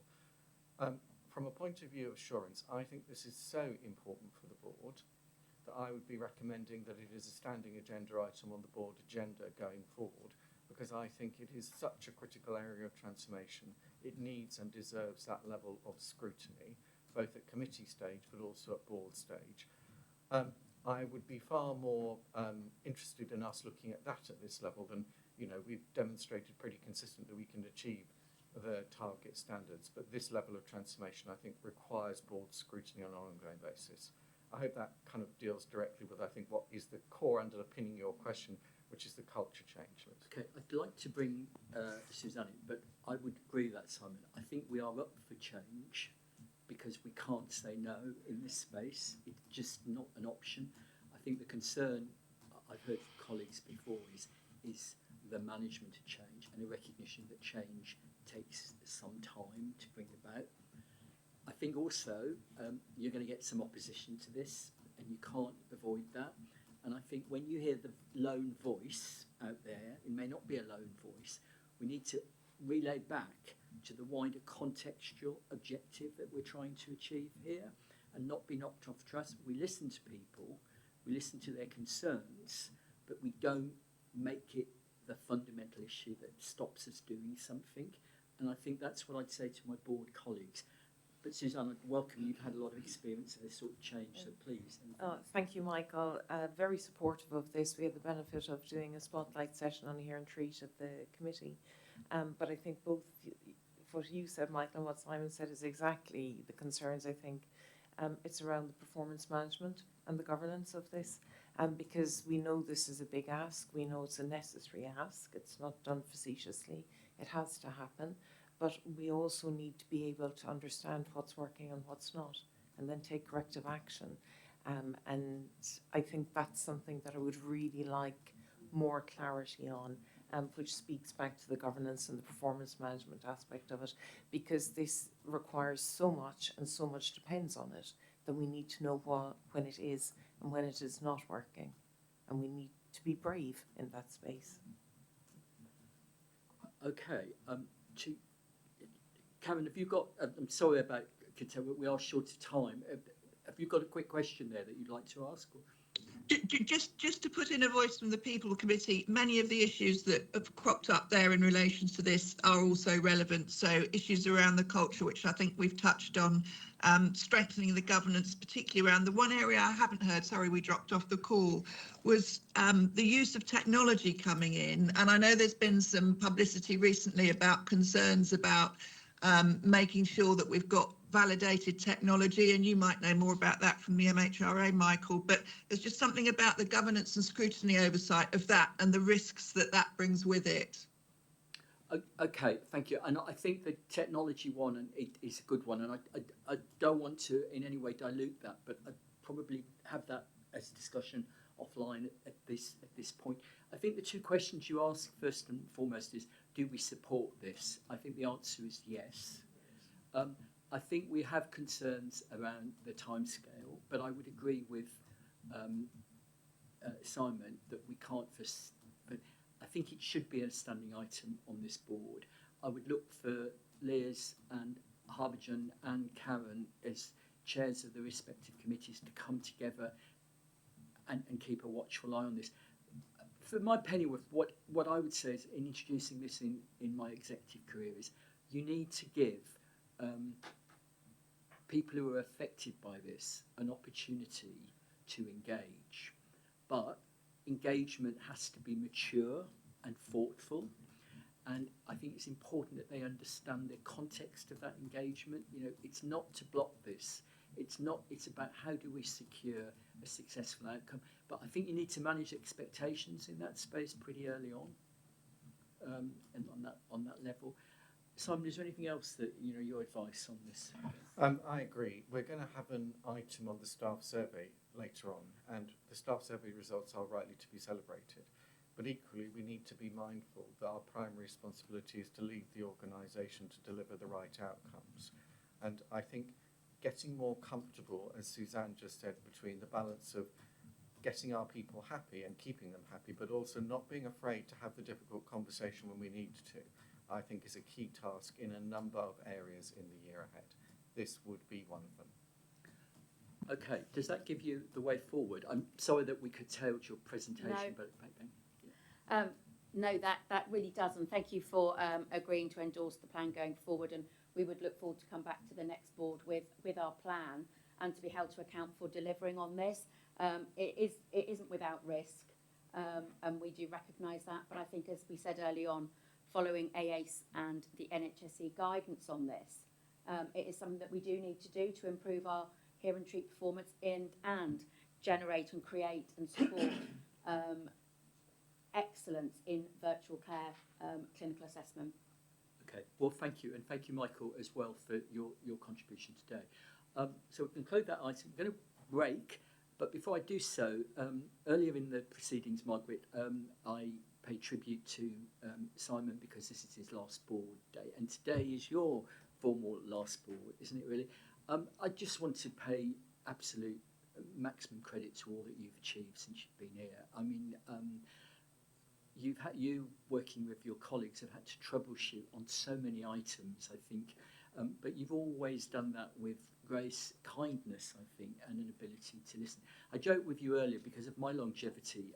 I remember the days of the regional nursing officers, who were quite a formidable bunch of women, I would say, who quite rightly, sorry, it's not about me, it's about you, but I led the first report that the NAO did on NHS Department. It was on nursing, and I remember meeting all of the regional nursing officers, and they were a force to be reckoned with, and they never stopped telling me that it was them that run things, not the clinicians, not the doctors. And I joke with you saying that you would be a perfect regional nursing officer. So everything comes back to haunt you. I think at some point in time, they'll come back when they got rid of completely NHS England. I hope they're not listening, but and they establish something. I think regional nursing officers. So if it does, you've put your hand in the ring actually, because I think you'd be excellent in.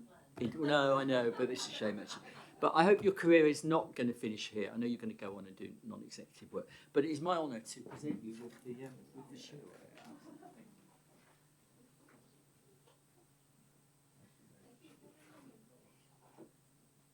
So I think we break for lunch. No, lunch. Wish it was lunch. Coffee. Coffee. So we break for coffee now. So 10 minutes? Yeah, we 10 go minutes. 12:30? 12:30. Yeah, 12:30 everyone. Thank you. 12:30. Thank you. Okay, could we reconvene, please? And we go on to the second item of our assurance framework, which is our people enjoy working at CCAM. It's going to be difficult, but I think Karen has kindly agreed in Harbijan's absence to represent the People Committee, but I don't know, is Karen there? Yeah, she is. She's just come off mute. Okay. I am here, yeah. Thank you, Karen. Thank you. So over to you, please. Okay, I'll be brief because of the logistical problems, but we had a useful meeting. I'll take the report as read. I don't want to steal other people's thunder about the outcomes from the staff survey results, because I know we're going through that. There was some probing around the improvements in the employee relations cases, and again noting the improvements that have been made in that field. Likewise, I think we're coming on to do some more work on FTSE, but we noted some of the progress that's been made in those areas, as well as the areas where we further got work to do. I think the one point I would just like to tally on for a moment, because there was quite a lot of discussion about it and it has been a high priority for the committee, was the NHSE education quality intervention and the report and progress on that, which Jackie helpfully fed back to us. I think we are monitoring this closely. We know there are some gaps. We're hoping that by the time they come back in June, we will meet many of the requirements, but some of them are quite a stretch. But I think there is a recognition that there will be a need for ongoing monitoring for further assurance, particularly around the area of support for students. That's not something that's going to be a quick fix. It's something that's a wider cultural piece of work as well. I'll pause there, and if there are any questions on the contents of the report, I'm happy to take them. Okay, thanks, Karen. That's very helpful. What I would suggest is I was just going to ask Sarah and Jackie to if they wanted to raise anything particularly relating to the bath risks, and then I'll open it for a general discussion. So thank you. But over to Sarah and Jackie. Thank you. Yeah, thank you, Chair. So just a couple of things from me. So just to say that the People's Services Improvement Plan should now be closed from April, and I think the committee were assured about the progress that we had made in the People's Services Plan and meeting all of the objectives. I think Janine will come on to talk about the staff survey, but I think our position around culture and engagement are strong and improving, and I think in terms of some of the evidence around frontline manager capability as well, we're seeing some strengthening position there. I did mention earlier about the Mates to Managers pilot, which is being really positively received, and that's helping us in our culture work and culture reset around professional boundaries and professional standards. So I think we will say more about that in the future, but I think that's worth noting. And just in terms of the workforce sort of stability indicators, I think they remain positive as well. And in terms of the vacancies, there is an increasing position, but again, that's deliberate because of our watchful approach in terms of managing our vacancies and workforce capacity. That was it from me. Thank you. Jackie, is there anything you... Probably just to highlight, if I can, the continuing improving picture from the perspective of appraisals, which is something which has been sitting at a extremely low level for a number of years. But I'm pleased to report that the improvement trend continues. As of today, we're sitting at 83.85%, which is considerably nearer to the target level than we've been for a number of years. So I'm hoping in the very near future to be reporting a compliant position in that area. I'm conscious that there are another two items really that all relate to this, and I wondered if it's worthwhile hearing about those, which is the People Survey and Freedom to Speak Up, and then having a general discussion about this particular domain, about people enjoy working at CCAM. So could I go first to Janine? Thank you, Michael. Obviously, we're now able to share our full staff survey results following national publication in March. Hopefully the paper's pretty self-explanatory, but I will call out a few highlights. Also just worth, I think, some framing around, we absolutely recognise this is a good set of results. That doesn't mean we don't recognise we have more to do. So we absolutely need to celebrate the progress we've seen while also recognising that we know we have more to do.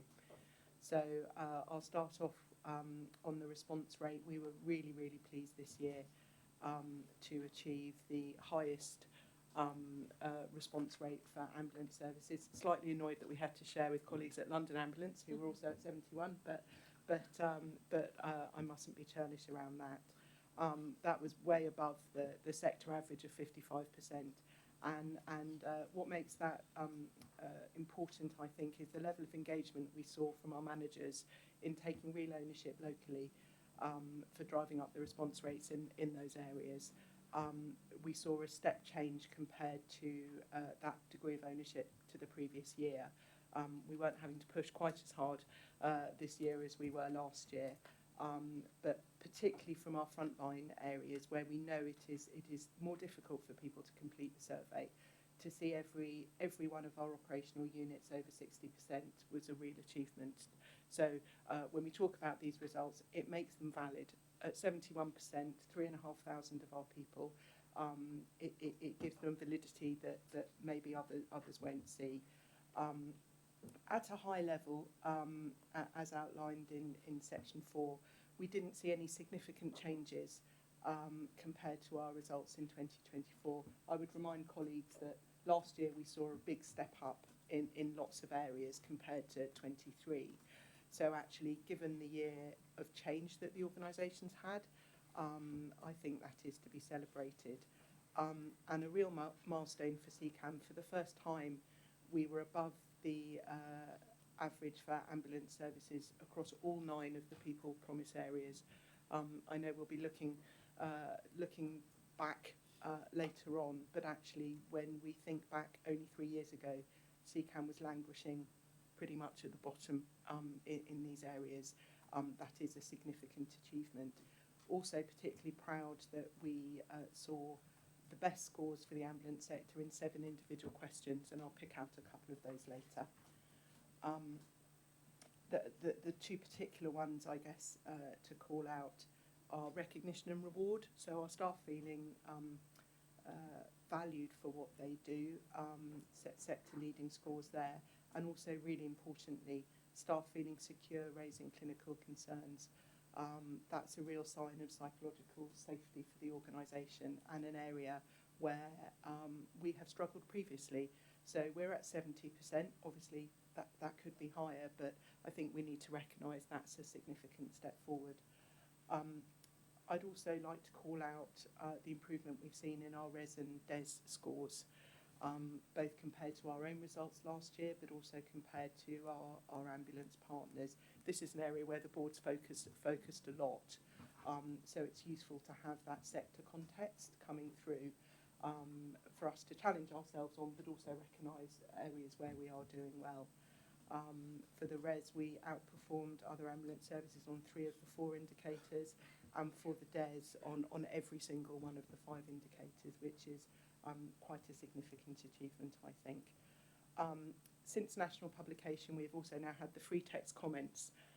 Ambulance staff, as always, are not backwards in coming forwards in sharing their views. So over 1,000 free text comments received.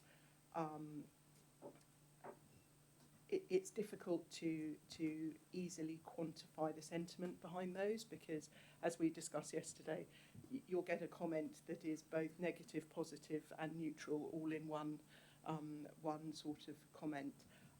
But actually, it is of note, I think, that 25% of those were absolutely positive, with a big chunk being neutral. For me, that's a kind of softer, more subtle change, but we have seen previously pretty uniquely those comments being used for people who had poor experience or wanted to share negative views. So again, that's one of those more subtle indicators of change. The themes I've listed there at 6.4 that came out, overarching themes came out of the free text comments, will not be a surprise to us at all. They chime with a lot of what we hear through our other engagement mechanism, through FTSU, through other channels, through manager feedback. So it's useful reiteration, I guess, that our other mechanisms are also working and that people are raising these in the right way. While the overall picture does remain very positive, we did see a couple of areas that we just need to keep an eye on moving forward, particularly motivation. That was an area that dipped across the NHS as a whole, so for ambulance services and for all NHS trusts.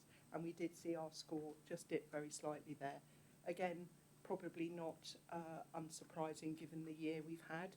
We need to remember when the survey was live, we were in the midst of our very big operational restructure. We had not that long announced the group model with SCAS. You know, the SIP programme was having some impact, so we need to just think about these results in that context.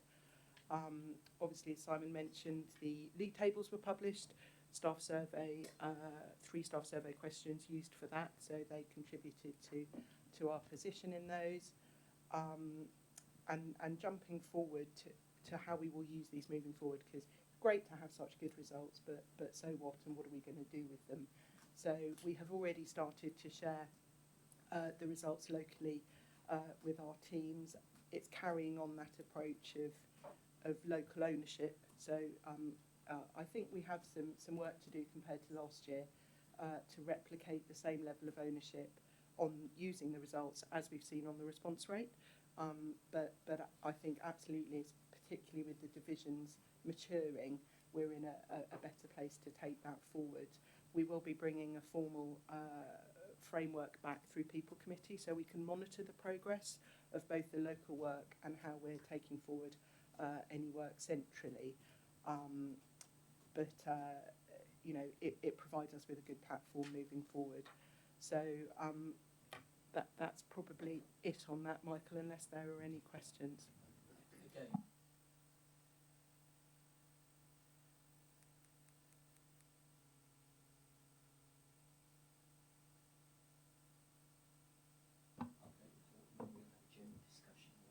Okay. That's not to take away from the real success of the survey. Great, thank you. So just as the freedom to speak up, Ned on the board, very much enjoyed reading the report. Kim is here and will speak to it briefly. We appreciate the time pressure that the board is under. And for myself, just working closely with Sarah and Margaret, we're looking at making sure that my role is very deliberate, very intentional, that it sits well within a governance framework, so that it's very measured interaction, and that we make sure that it's visible and that our staff are aware that this is another mechanism by which they can ensure their voice is heard. But it's very much about that intentional piece of us working together to support our staff. Over to you, Kim. Thank you very much, and thank you all for this opportunity to present the FTSE update to you today, covering from June 2025 to March 2026, and I'll highlight the key areas of progress, where we still have gaps and what we're doing next, quickly, hopefully. Starting with then overall activity and what this may tell us about culture. During this reporting period, we received 161 concerns, which represents a 21% reduction compared to the previous 9 months and a 26% reduction compared to the same period this time last year. This suggests a degree of stabilisation in speaking up activity following the higher volumes that we've seen over the last couple of years. But importantly, we always look at this alongside other indicators of culture. Encouragingly, 93% of concerns were resolved with satisfactory outcome, and reported detriment has reduced from 5% to 2%, so that's 11 cases down to 3. And this suggests that our focus on early identification of detriment and proactive support for colleagues is beginning to have a positive effect. In terms of themes, the predominant national category remains worker safety and wellbeing, and locally we're seeing a fairly even distribution across leadership, relationship and behaviours, and system process concerns. These are consistent with previous reporting periods and highlight that culture, leadership, behaviours and organisational processes are central to how safe people feel to speak up. One area I'd like to briefly draw out is patient safety, as this is often a point of focus. During this reporting period, 21 concerns, which is around 13%, were directly related to patient safety. It's important to note that within the FTSE data, concerns are not always explicitly labelled as patient safety, but many of the themes that we've discussed, such as leadership, are often underlying drivers of patient safety risk. Nationally, FTSE data tends to show that only a relatively small proportion of concerns are categorised directly as patient safety, with the majority relating to culture and workforce issues. The move to divisional model has continued to enable visibility of speaking up locally. We're seeing improved engagement in some areas, particularly where leaders are using the data to reflect on culture and team dynamics. There is some variability. Surrey shows lower engagement and limited Speak Up Champion uptake. Sussex has higher reported detriment levels, and Kent is standing out positively with no detriment and strong outcomes. Our data also suggests or highlights a number of areas that require ongoing attention, such as leadership behaviours, confidence in organisational processes, and variability in how concerns are responded to locally. One of the key insights that remain is that staff confidence is shaped not just by the ability to raise concerns, but by what happens next. In response, our focus will be on strengthening local response capability, so particularly through leadership engagement, embedding the Speak Up Champion network to increase visibility and support, and improving triangulation with people services and governance functions. We're also continuing to develop our approach to sexual safety governance and reporting pathways. But overall, this report reflects positive progress, particularly in relation to detriment, alongside areas where continued focus is needed and around leadership behaviours and local response. And just finally, as it's the last board for Simon and Margaret, I'd like to acknowledge the role of this board in creating the conditions for this progress, particularly in strengthening psychological safety and confidence to speak up. Thank you. Thanks. Thank you.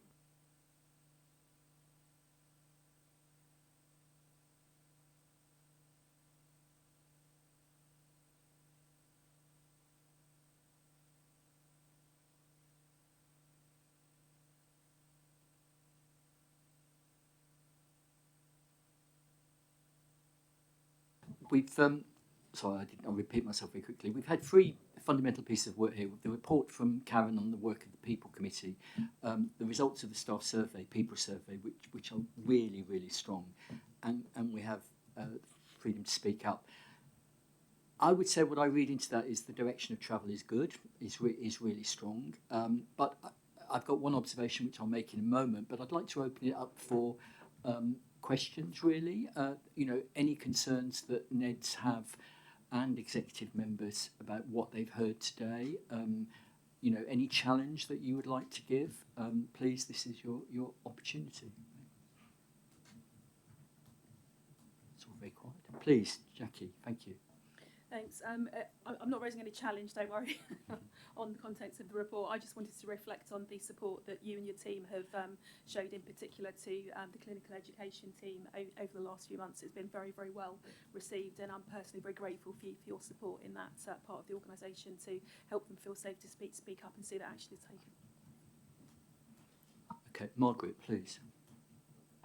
So I think one of the things that's coming through for me is, and it's something that we've got to be cognizant of, isn't it, as we move to divisions, is the variability we're seeing.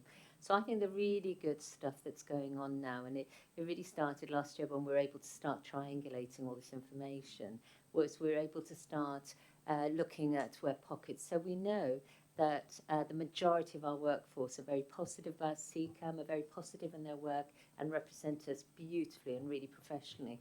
But we still know there are pockets of things that go on where there is dissatisfaction. So it could be a pocket of disgruntlement, but also pockets of poor behaviours. And I think this is what we're beginning to see more now, more of that data and information, which is, you know, super helpful, because then it allows us to try and understand the basis from that, both societal, environment, but also leadership, cultural. But I guess the challenge for us will be how we continue with that and with our divisional drive, but keeping that corporate view, which tells us what those themes, patterns are, what the consequences of that are for us as a business and an organisation, and how we can continue to lean in, but dip out when we have to as well. And Margaret, can I build on that? What's your take? One of the key drivers for improvement here is the quality of leadership that we have across the organisation. And I was interested in Kim's report. As you say, there is variability about issues depending on if you organise it in different ways, but in this case by county. And we put a lot of investment in leadership training. We're continuing to do it. Are we confident that that leadership, because some of the issues, I don't want to go into them in the public domain, that arose over the recent instance in the education, I would say was a leadership issue more than anything else. Are we confident that we're moving the dial in that space? Thanks for the question. So I'm confident that we're moving in the right direction. We're working on developing a leadership development framework and getting that absolutely right. And we are going through a process of improving the leadership development processes that we've got in place at the moment. We're working within constrained finances, which is something that everyone will recognise around this table. But we're not finished yet. We have more work to done, but I'm confident that we're moving in the right direction. Okay. I think additionally, and Sarah may want to add to this, you'll see in the BAF coming up for this coming year, we're putting a lot of effort, aren't we, into succession planning, into leadership continuity, into that strengthening of that framework, and also the strengthening of the governance. All that will support. But I think getting into that narrative of responsibility, accountability, the changes in the clinical operation model helps that as well. And I know, Lara, you're doing a lot of work on your RACI type of work, which is making very clear to people what they're responsible for, what they're accountable for, how all these roles intermingle. And the other strength we've had in the division is we've put a lot of metrics working in. Yeah. So day to day, they work in those divisional teams. But in their leadership and their management, they're held by corporate teams or other teams. And that will be a really good way of diluting and bringing out the best of the teams and pointing to where those areas that are weaker or require some performance management. And I think that's where we need to get clearer. So we know from the FTSE report that some of those spikes in numbers were as a response to the HR strategy coming into play. You know, people unhappy about it, therefore raising grievances, raising concerns, etc. But we also knew it was the right thing to do, so we held our nerve. So I think there'll be more of that, which we mentioned earlier in the meeting, didn't we? Yeah. That we need to keep our eye on that kind of North Star, the right thing to do, and listening and bringing people with us, but there will also be an element of just having to correct it as well. Yeah, and I mean, I don't, please, Sarah, thank you. I was going to say, Chair, that I think a good example of the sort of leadership development and behaviours has been around the organisational change process.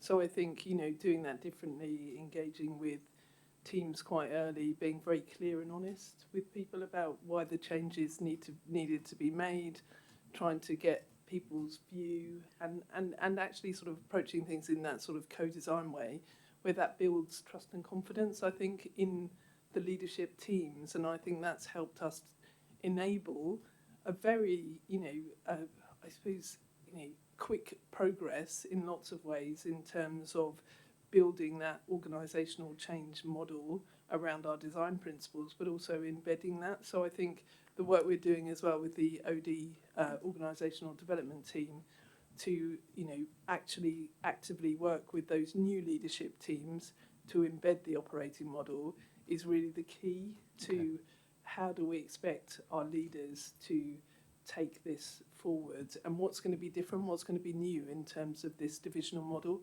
why is it beneficial to, you know, to patients, and how are people going to deliver differently. So I think there's really good engagement in that, and I think that's a really good indicator about leadership behaviours and a shift. Okay, I'm really encouraged by that. So, you know, if you indulge me in my prerogative as soon to be outgoing chair, I think the leadership issue and getting ongoing assurance that that is making a difference, I think is really key, and will begin to solve some of the legacy issues that we still have within the organisation. But thank you, that was a very good debate. Karen, forgive me, it's very difficult to watch the screen and people and everybody, but I believe you wanted to come in, so please. Yeah, just a couple of points. One, my understanding from Jen was that there is an early review going on into the, you know, finding out about what people think about the new leadership process. So hopefully we will get something back fairly soon. More generally, to thank Kim for all the amazing work she's done in this space. It's really come on, and we appreciate that, Kim. Thank you very much. And I was very impressed quite recently when we had to get involved together on a particular piece of work and the way that you supported with that. So thank you. On a more specific issue, I'm interested to hear from you, Kim, about whether you think there's anything else as NEDs we should be doing to support this in this space, and your perception of how we do that. Thank you.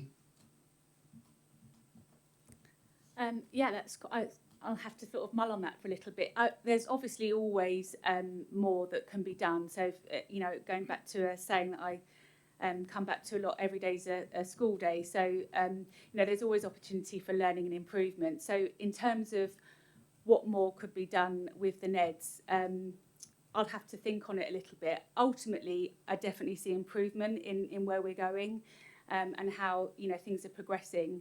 But yes, if it's all right, I'll come back to you on that in terms of how we can involve NEDs more. Thank you. Kim, that would be very welcome. So thank you. Your views are always important to us. So please, I'd be very interested to hear. Thank you. I'm going to give the last word to Simon, please. Thank you. Thanks. So I think a couple of key themes have come through in all of the reports. And the one I want to stress is making it work locally.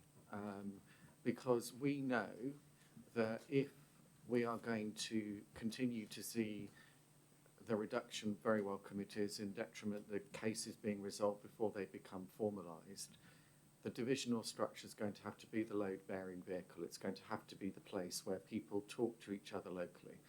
We've moved, and I think it shows up in the numbers, from a tradition of everything being formalised as the first recourse to people being willing to have conversations.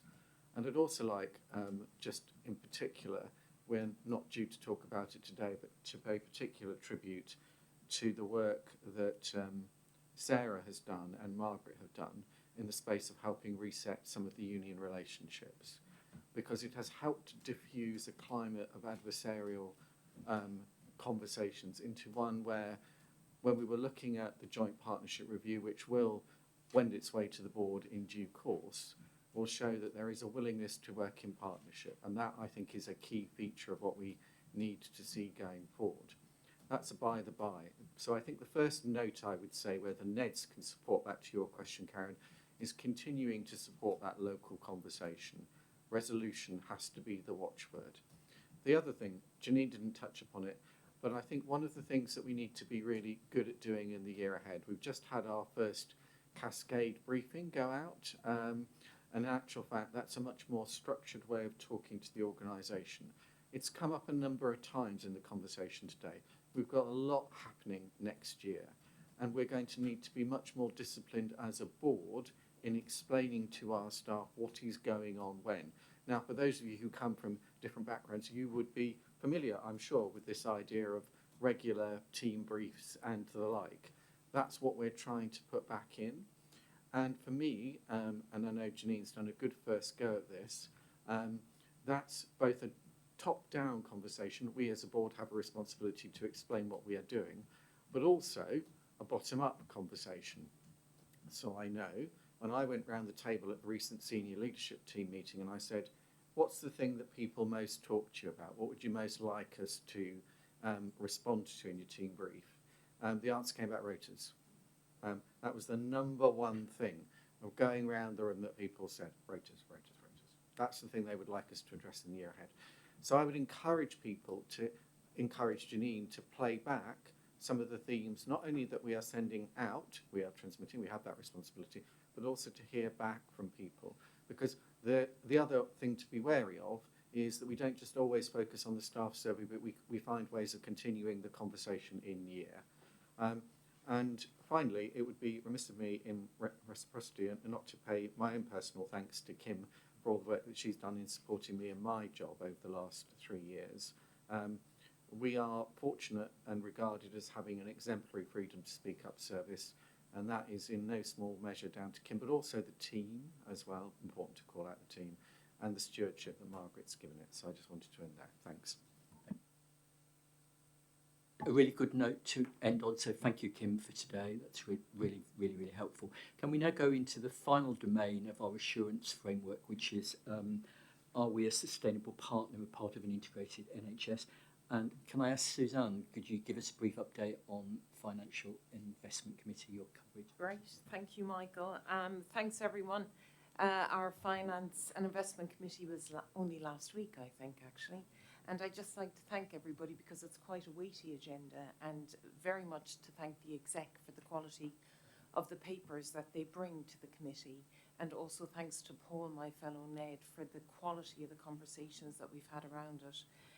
The reflection after the committee meeting was how very much aligned we were to the BAF, and in fact that's reflected again in the quality of the conversations, or the topics of the conversations that we've had today. So in my report, you'll see I've put in an alert around here and treat. And again, Lara, thank you so much for the presentation you made at the committee. Digital transformation, Nick, it's a perennial, and we will continue to support you in this. These are two such intertwined, interlinked fundamentals that we have to deliver for the organisation, and such that, yes, we are sustainable, but also that we deliver quality patient care all day, every day. Around the assurance, the financial performance, we are meeting our commitments, and that is no mean feat, to be honest with you, because the ask is huge.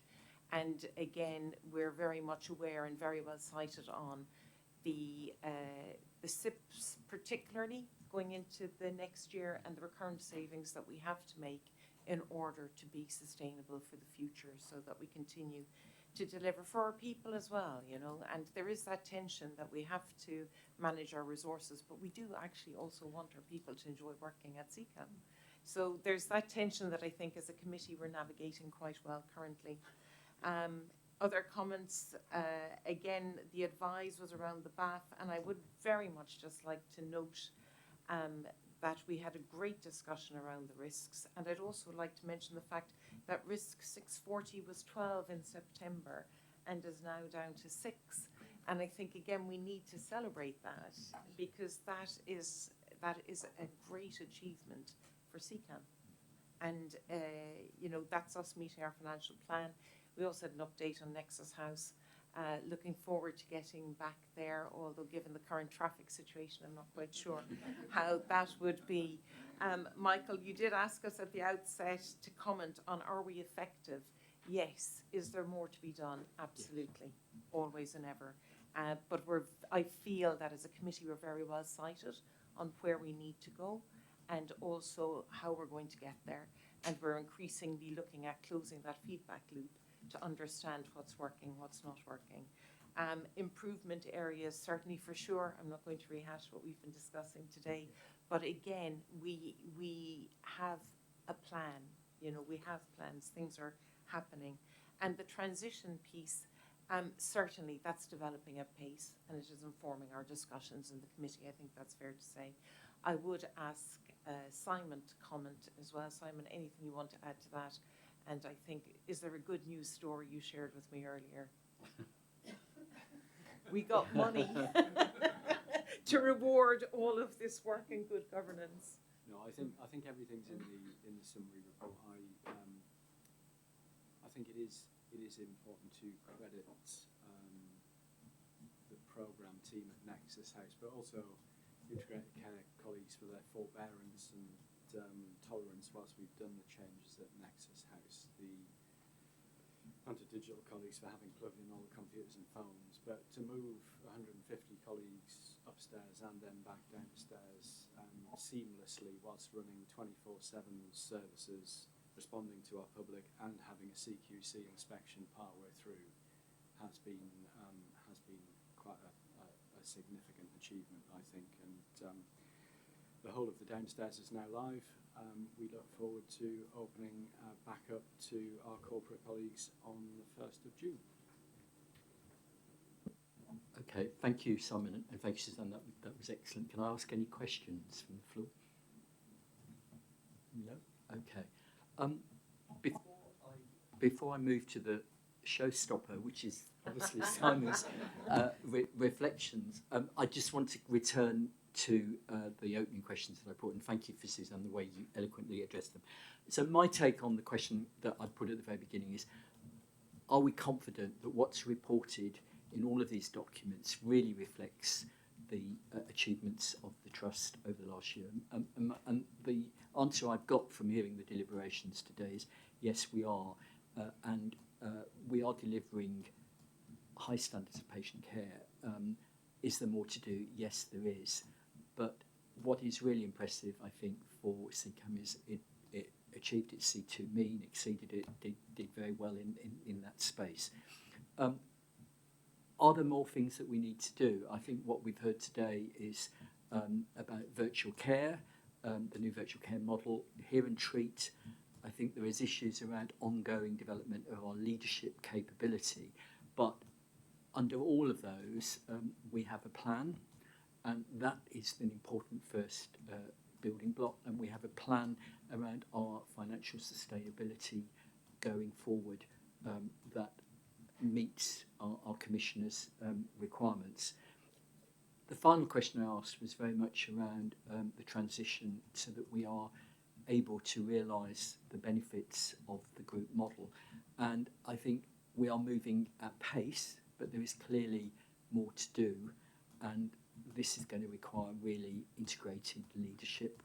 So my conclusion to members of the public, if they are listening to this, is I think we are doing as good a job as we can, and I think I would like to thank, well, not think, I know I would like to thank the executive team under Simon's leadership for all that has been done over the last 12 months. And I'd also like to thank you for the very mature way in which you've responded to the proposal around the group model. It's not without its challenges, it's not without its risks, but a really strong, effective executive team is one that responds to risks and challenges and manages them effectively, and I have confidence that you are doing that.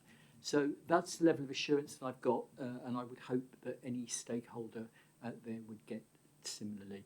But I'd now like to turn to the showstopper item, which is Simon's reflections. So thank you. It feels like I ought to start turning cartwheels or doing a bit of performance art. But no, I want to say three things, because I'm mindful I'm the person now sitting between you and your lunch, and we did start late. One word about confidence, one word about the team, and then one personal. So the first thing, confidence. I think the difference between the organisation I inherited just a little shy of 3 years ago and the one that we have now is that it is a more confident place. And in the reflections, I just want to draw out one thing. We can't talk about the CQC inspections, but what I actually want to say in that space is, and it's not really around this board table, the overwhelming feedback of the staff were that they were confident to engage with that process. They didn't fear it, they didn't feel intimidated by it. They had a story to tell and they wanted to tell it. And that sense of confidence, I think, is something that's the magic elixir in organisations. If you have it, you can do almost anything. And I feel very proud of the fact that an organisation where it absolutely had its challenges, and I absolutely accept Michael's, that there is still more to do, is more confident in facing into them.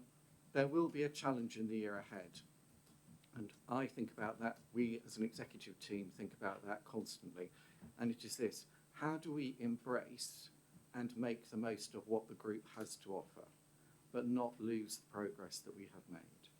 It is going to be the kind of siren that could lure us onto the rocks. It is that kind of moment. The group does absolutely offer us huge opportunities. We've touched on some of those already. But equally, it can, if it's handled poorly, be a distraction. It'll be around this table that the reconciliation of those tensions will be most keenly felt. So, again, going back to Karen's question, what can the NEDs do to help? It's to be that kind of counterweight, that balance, that kind of still point in the turning world to say, have we got that balance right? But I wanted to say that I sense an organisation that is more confident. That's showing up in a number of ways. And there is a question that flows from that: what can you continue to do as a board to build that confidence in the staff in the year ahead? Because it shouldn't be about slavishly chasing staff survey results. It should be about building confidence in doing the right thing. Second, team. I couldn't do this without this team around the table. It's been a privilege to find them, recruit them, help them, develop them, sometimes argue with them, sometimes be argued with. All of them have very nicely put me in my place on more than one occasion. Another thing that this board can do is to help support them in the year ahead. Being an executive in the NHS in these times is immensely challenging. There is no question about it. Being an executive in these times would be challenging without the group context. But it is going to be really important that that support continues to exist. Challenge for sure, but remember that support to lift people up to carry on doing the jobs. We had a recent very good, some of you were at the board to board, and we've been using Chris Lake and Caroline Sturman. And we talked about how do we maintain that sense of confidence and impetus as a team when people come and people go. And that's true of this board, because people are going to come, people are going to go. And it's not about reinventing yourself every time somebody new joins. It's about building from what you already have and instilling it. But I wanted to just pause just to say thank you to my team who have been undeniably amazing in terms of what they have done and achieved this year, as the numbers I think can now show. And finally, of course, I never forget it's a privilege to do this job. The day you forget that is the day you should leave. And I leave still thinking it's a privilege to do the job. And that, I think, is probably the best way, if you have a way to go out. So thank you.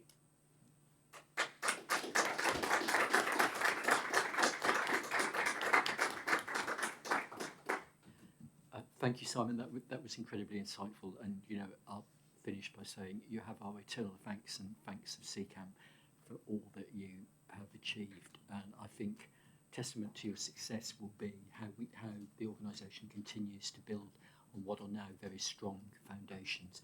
But I'd like to now bring the meeting to an end. I just want to check with Peter, are there any questions from the public? No, thank you very much. I think we reconvene at 2 o'clock for the private session of the board in this room. In this room, and there's lunch in the room next door. Okay, thank you. Thank you very much.